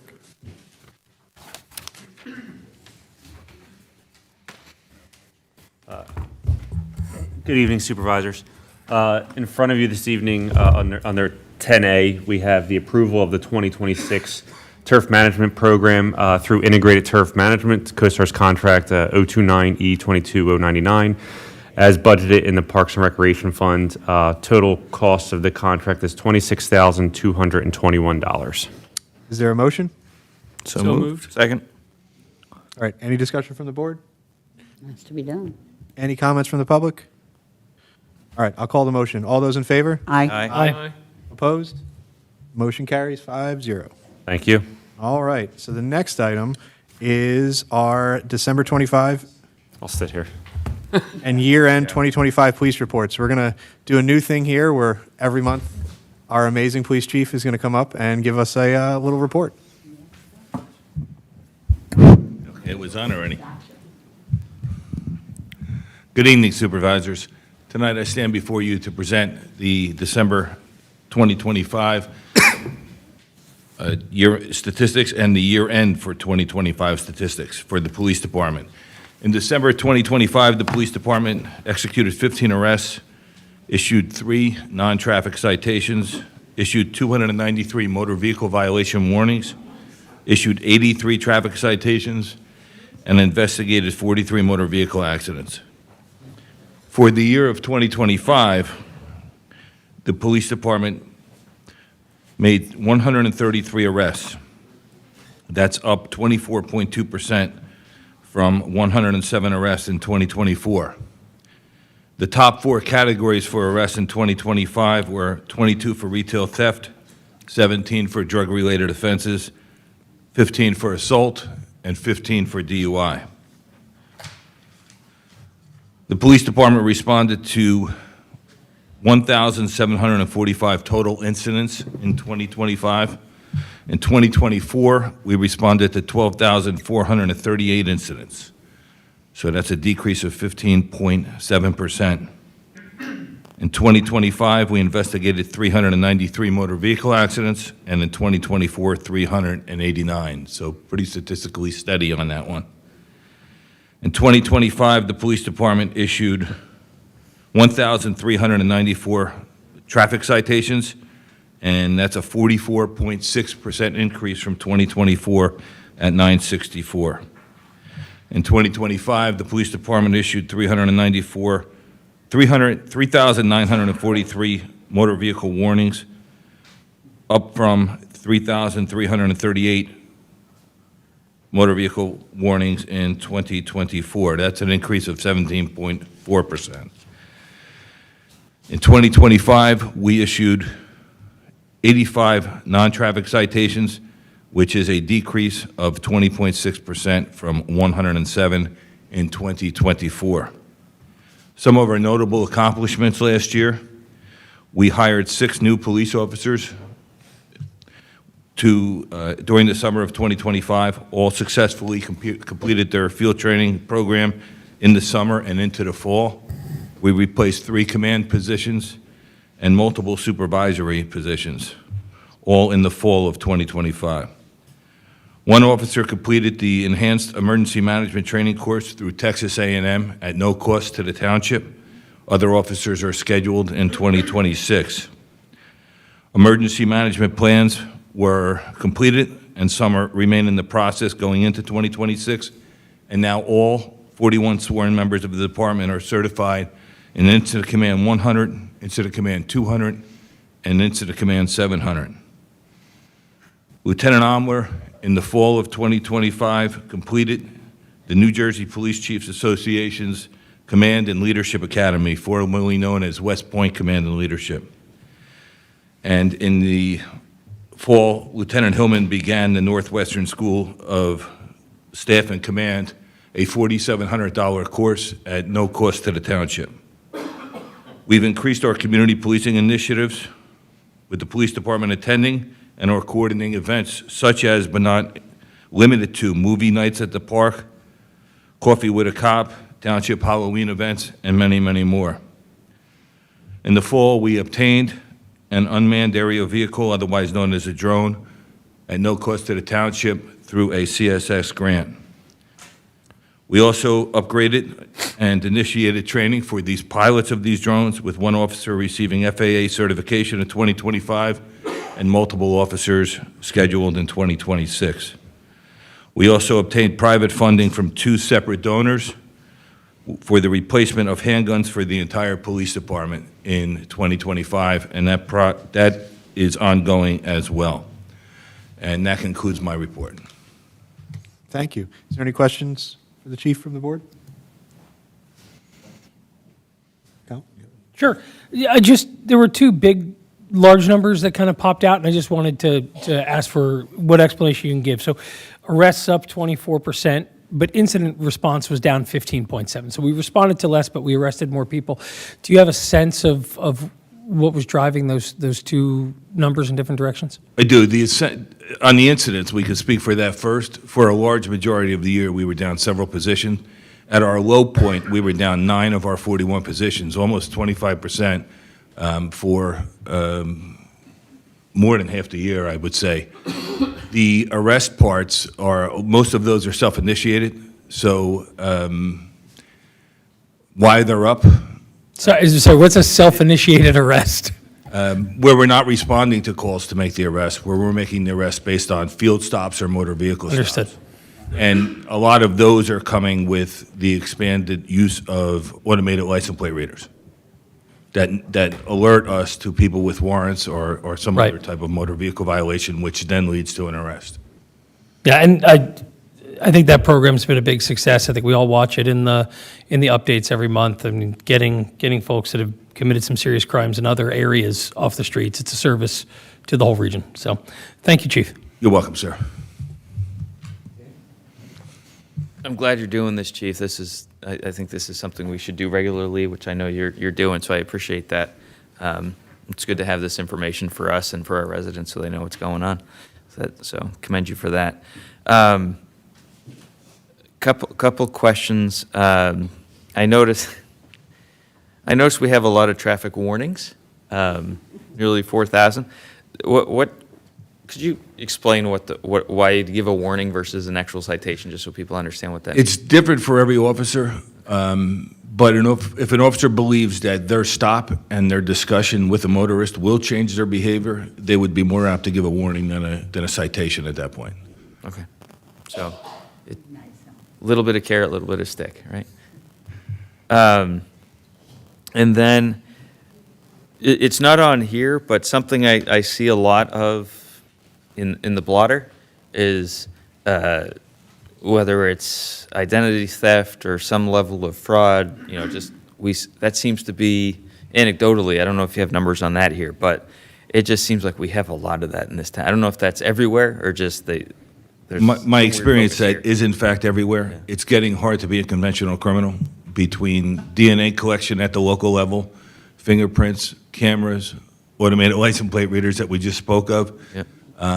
So it's getting easier to commit these financial crimes via the use of technology because without getting too far into the weeds, our subpoena power is limited, our search warrant power is limited, and some of these things not only go beyond our county and state border, but they go internationally. Okay. So it would be, I don't know if this is something the police department can do, but I would love to see the township or bring in someone, if we can't do it ourselves, just to give some education to folks to help reduce that. I know where I work, they tell us when not to click on certain things, and they test us. And if we fail, then we get spoken to. I haven't failed yet, knock on wood, but it's just it would be nice outreach if that's through the police department or somewhere else. I'd really like to see that. That's something we can certainly arrange. We're fortunate enough to have an ICAD officer here who's Detective Pete Lang, who's trained in basically every aspect of fraud there is. So we have an expert locally that I think we could get to do that. Good stuff.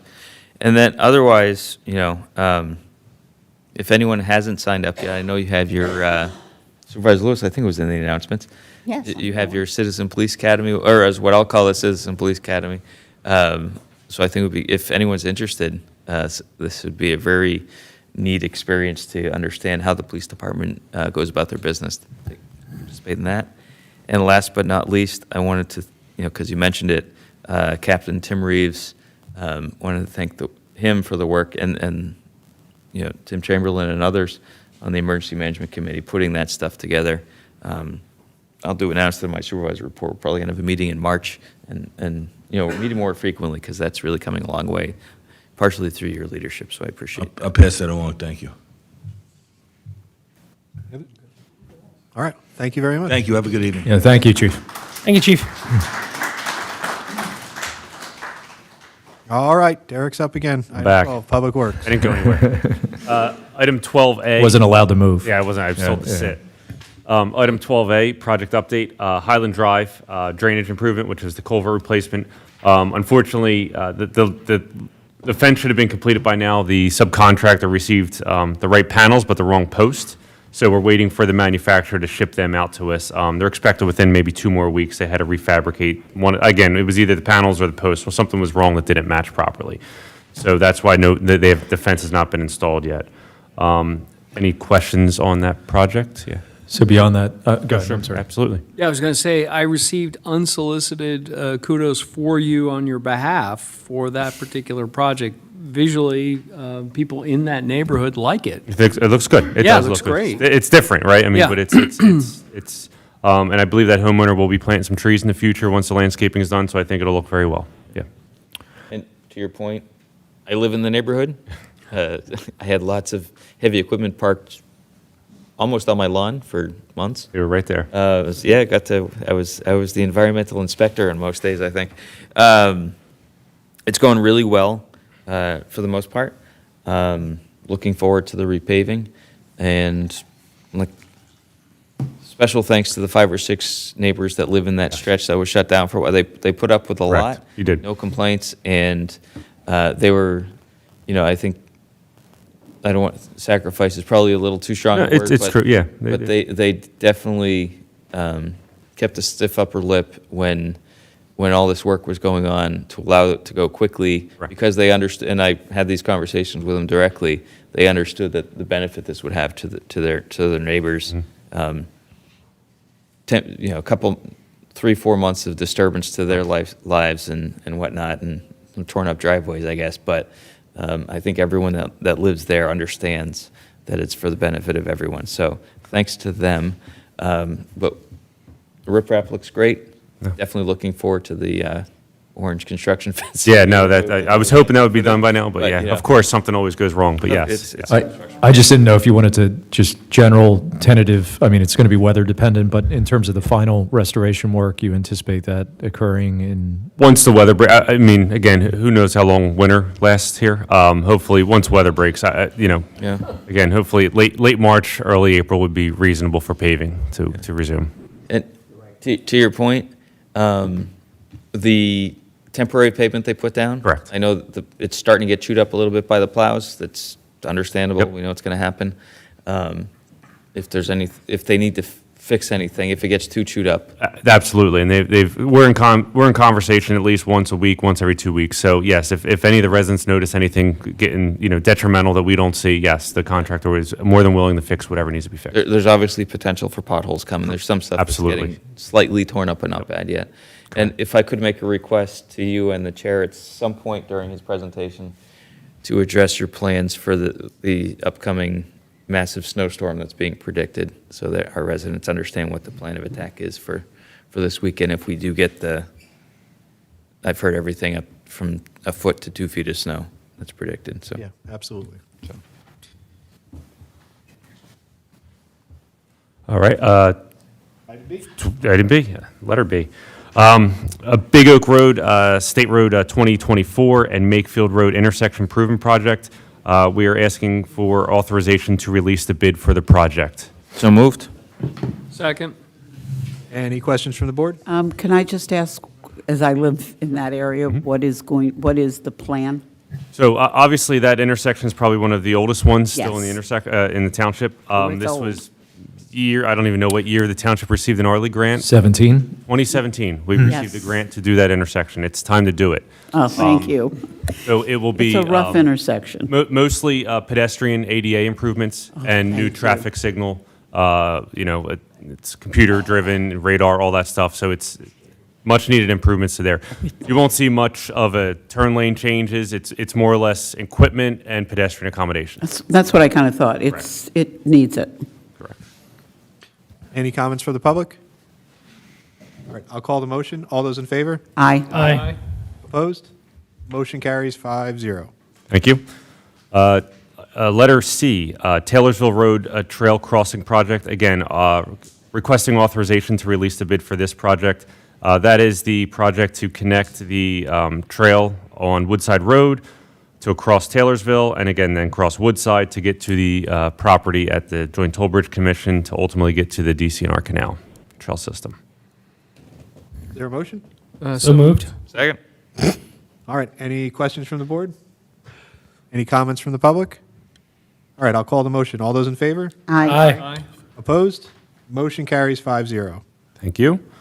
Letter D is consider execution of the engineering, bidding, and construction management inspection services proposal relating to the 2026 road program from Pannoni Engineering in the estimated amount of $58,275. Just a side note, proposal phases 1, 2, and 3 are lump sum amounts, and 4, 5, and 6, which is more or less related to the actual construction inspection, is based on T&M. Obviously, Pannoni will not exceed their estimated cost for 4, 5, and 6 without township approval. Is there a motion? So moved. Second. All right, any questions from the board? Just to reiterate that last statement, I'm glad you said it. Correct.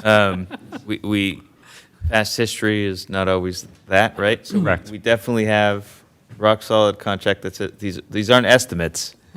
This is an actual T&M not to exceed, and they're going to follow that, right? It's T&M. I mean, they will, if cost exceeds, they will notify. So, for Ahead of time. example, the 2025 program went slightly over, and they've always been told, like, hey, you know, we're slightly over inspection costs by 10 hours. You know, they've always told us along the way. So we're tracking that. Yeah. So I'm being slightly facetious, but past history has been sometimes they Pannoni's been more than notify us after the fact. No. Pannoni has been always projection costs with us at staff and telling us where they're at and what they think they're going to be and what they need to complete the project. Yes, they've been very good at coordination and communication. You need a motion? One quick, I think we already I'm moved. sorry. Yeah, I moved it. I made it. Quick question, have we put together the bid alternates for that as well? So this is going to solidify now that Pannoni's on board. Right. We're going to sit down, go over the list of what we have in the next 3 years using Violytics and develop the roads that we can do in the $2 million budget. Okay, awesome. All right. Any comments from the public? I'll call the motion. All those in favor? Aye. Aye. Opposed? Motion carries 5-0. Thank you. Item E, or letter E, I guess, would be consider execution of the professional engineering services proposal relating to a 3-year road improvement planning project from Pannoni Engineering and the estimated value of $9,460. Again, just to clarify, this is a T&M proposal. Costs will not exceed without authorization from township approval. Just a little brief thing. Sitting down with Pannoni, we think it's wise out and we have Violytics on board. We now have the road improvement tax or fee that we're utilizing. We want to sit down and develop. We have a 3-year, 4-year plan. We want to really put cost to that plan that it's more solidified so we can plan for the future now that we have everything in place and come up with a good system and how to get the best bang for our buck in the annual paving programs. All right. Is there a motion? So moved. Second. All right. Any questions from the board? If there's any questions about our use of Violytics, those who are interested, there's a podcast Oh, great. Yeah. I was interviewed. with Derek, and the video is lovely. And Great. you can watch it. Great. Yeah, no, I mean, all joking aside, I mean, the program has been, there has been great utility to it. Yeah. A lot of municipalities are grabbing onto it now. In part Bristol, because of the Upper, because of the marketing podcast that you just. Yeah, correct. Yeah. I was going to say, can we not put the Royalties, joking yeah. aside for a second? Can we get it on the However- agenda to watch that video together at the next? We'll show at the next meeting, no. However, the ease of use and also the adaptability of our public works staff in terms of utilizing the tool has been impressive. So It is impressive. I appreciate that. And their utilization of the system not only for the purposes of constructing a road improvement program, but also from a workflow standpoint. I mean, the reception has been very good. So I do want to recognize those workers that have taken up that technology and really have maximized its utility, and also thank the board for the investment that it's made in that tool. I use the tool when people come complain about the roads. I tell them what their pavement condition. It is very useful. It is. Yeah. It's an unbiased opinion at that point. It really is. Great. All right. Any comments from the public? All right. With that, I'll call the motion. All those in favor? Aye. Aye. Opposed? Motion carries 5-0. And we're adding E. F. I'm sorry. F. Yes. Snow. Let's talk about snow. Yeah. Obviously, the Public Works and my team, we're tracking the snow. I mean, weather reports are still going anywhere from 6 inches to 12 plus. We're prepared. I think what the scariest thing about the storm is the length of duration of snow. Right now, they're saying it could start snowing Saturday evening into Monday morning. I mean, at a rate of, you're talking over 48 hours of snowfall. It's not a lot of snow that worries us. It's the duration. I think the best thing for residents to plan for is we won't necessarily be able to get into all the neighborhoods until after the snow is done. We can't beat ourselves up. We can't beat up the equipment. Our intent is to keep all the main roads clean and safe, but for every development in cul-de-sac, it does take the staff about 8 hours from when the last snowfall falls to get to every township road. So I think you may see a decrease in level of service during the snow event in the neighborhoods, just so again, it's going to be a long storm. We can't be out there, unfortunately, the whole time. We will run out of road hours for our drivers. They'll be exhausted. So we're going to do our focus on the main roads for safety. We're working hand in hand with the police, fire, and EMS. We have an EMA meeting on Friday to go over these items and just discuss them. But again, we will get to every road after the storm is done and out and get all the residents and roads cleared to the best of our abilities. Did you want to make mention of the salt issue? Yeah. So obviously the big thing is salt, right? So the ports are out of salt. They are not providing it to any municipality. We have this last weekend, just to give you perspective, the township holds a silo. We have 1,200 tons. We normally could stock 1,200 tons. We started Friday before this last event with 1,200 tons. We used approximately 700 tons this last event over the weekend, which was almost 3 storms. We used it Saturday, we used it Sunday morning, we used it Sunday night. So left, we have about 550 tons of salt. That should do us if it's a snow event.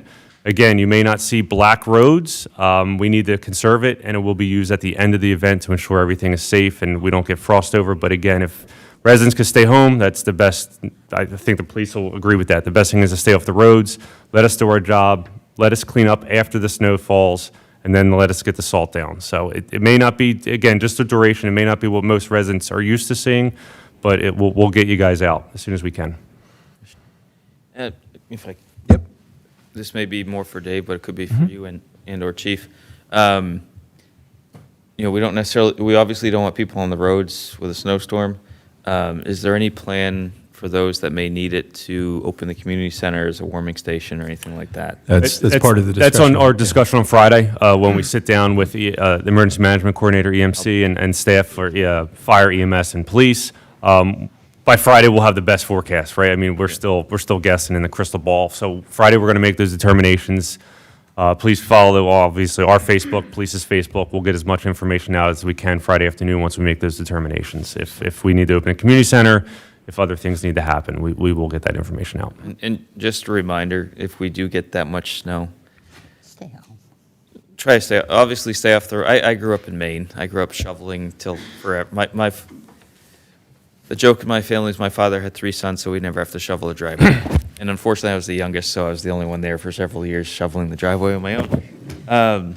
That being said, this time, when we do have that much snow, we also have an increased rate of heart attacks for people shoveling snow that they can't handle. So pace yourself if you're going to do that, if you don't have someone doing it for you. Check on your neighbors and make sure you have flashlights, batteries, and all the backup you can, because these things can knock out power for some time. But just I will say that I remember some very large snowstorms. We've had a few years that have been rather gentle winters compared to my earlier Big ones, years yep. here. Stay home. Yeah. No matter how well you think you drive, because of the way our weather has been, the sunny days where it glazes over under the snow, in most of our streets are a little icy. My brother's a judge in Atlanta, so I'm going to give you his quote. Make sure you have enough diapers. Make sure you have enough formula. Check with the pharmacy this week that you have medication, so you have no excuse to be out on the road, because you can't drive in this. It's going to be snow. It's probably not going to be the most pleasant while it's snowing. Try to enjoy your family as best as you can, or each other. I know it can get a little testy. Like I said, if you don't have a generator, make sure you have flashlights, batteries, blankets. Yep. And just one quick note too, and don't assume, I've had conversation with PennDOT today. They're in the same boat with man hours. Don't assume that if you can get out of your neighborhood, you're going to get to a state road and it's going to be great. They're already preparing for decreased level of service because they just can't maintain it for that duration. So don't think you can get to a state road and you're going to get out to the market. They're going to see a decreased level on those roads. So. All right. Thank you. Thank you, Derek. Thanks, Dirk. All right. Item 13, Solicitor's Report. Thank you, Mr. Chair. The meeting minutes should reflect that the supervisors present this evening met in executive session immediately prior to this Board of Supervisors meeting to discuss matters including employment, real estate, and litigation.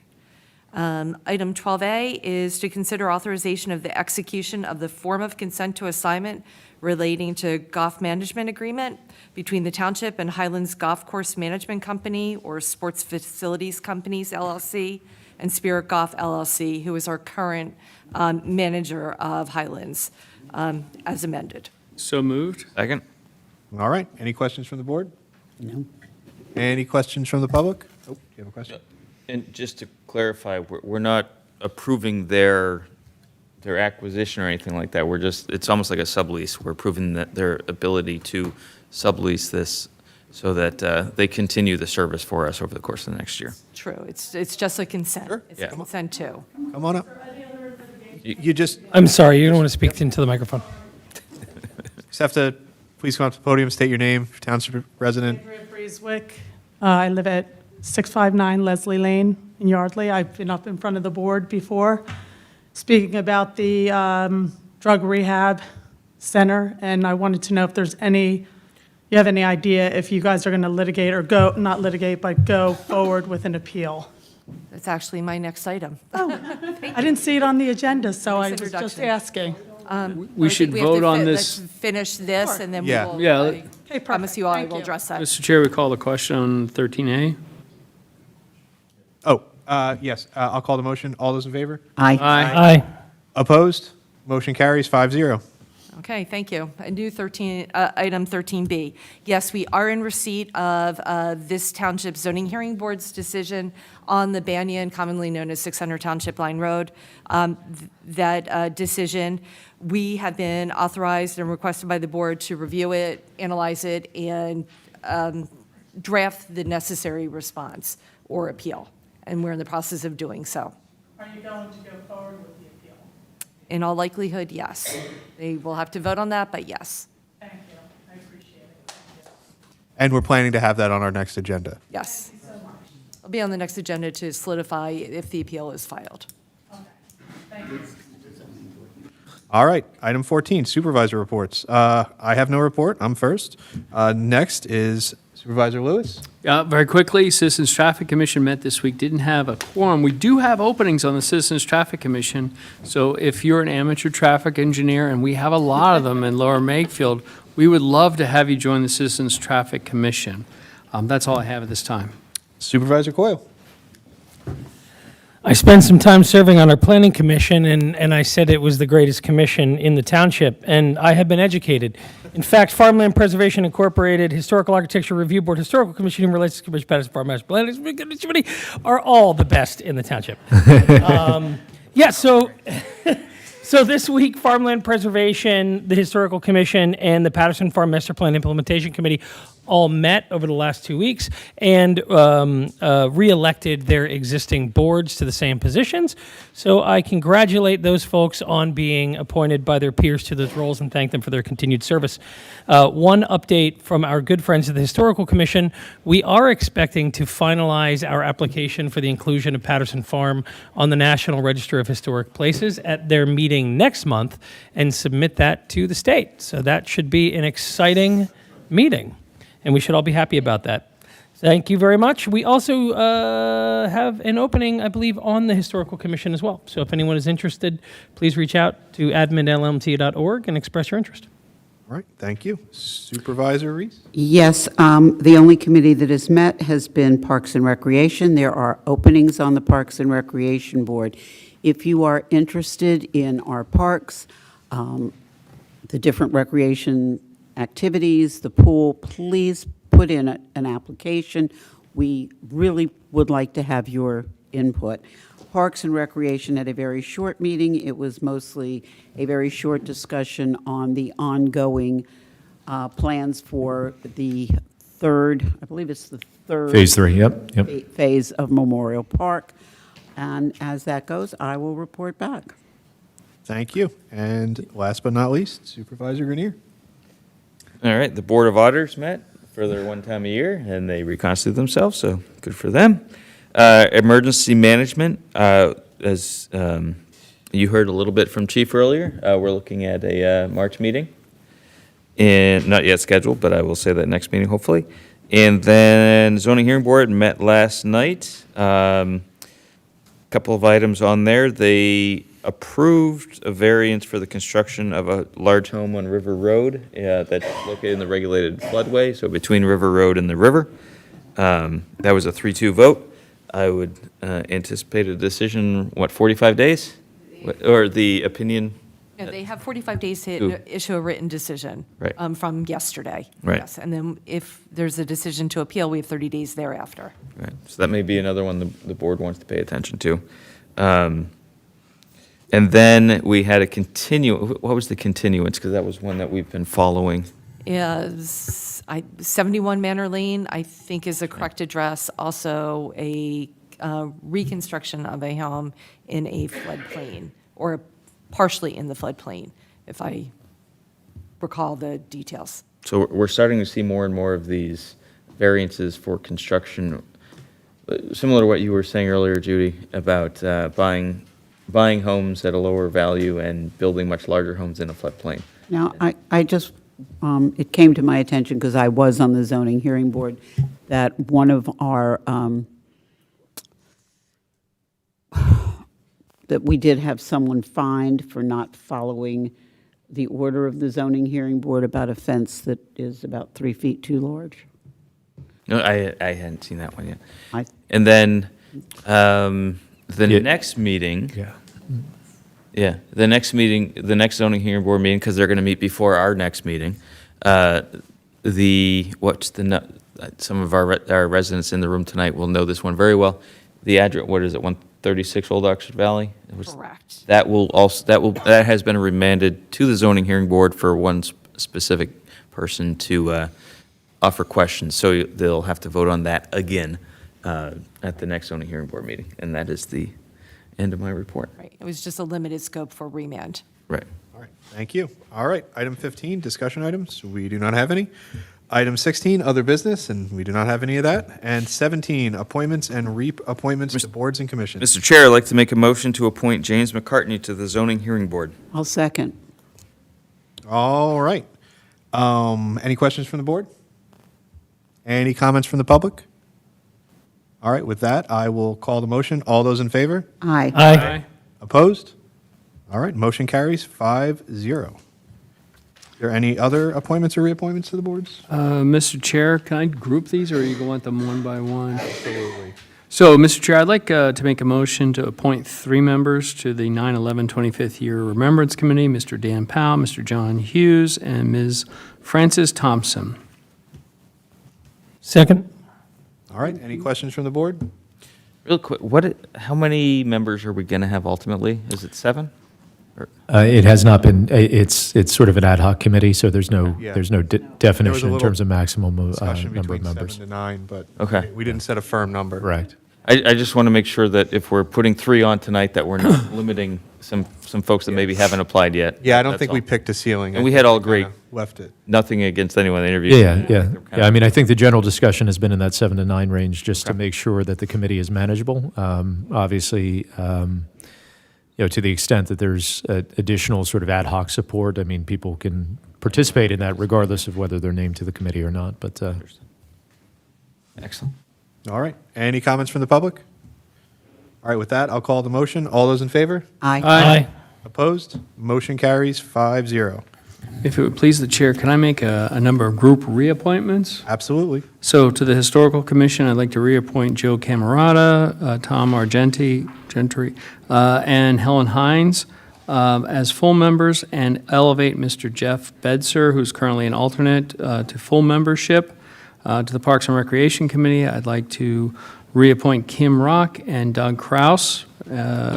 And to the Disability Advisory Committee, I'd like to reappoint Lisa Holcher. To the Citizens Traffic Commission, I'd like to reappoint Pam Kravitz, although she has expressed interest in moving to HRC, but we need her for quorum. And that's all that I have at this time. Second. Any questions from the board? Any comments from the public? All right, with that, I'll call the motion. All those in favor? Aye. Aye. Opposed? Motion carries 5-0. Thank you to all of our volunteers. Yeah, absolutely. Thank you. All right, so item 18, additional public comment on non-agenda items. If anybody has any public comment? Anyone? All right, anyone on the phone? All right, and with that, my favorite part of the meeting is adjourned. Thank you all.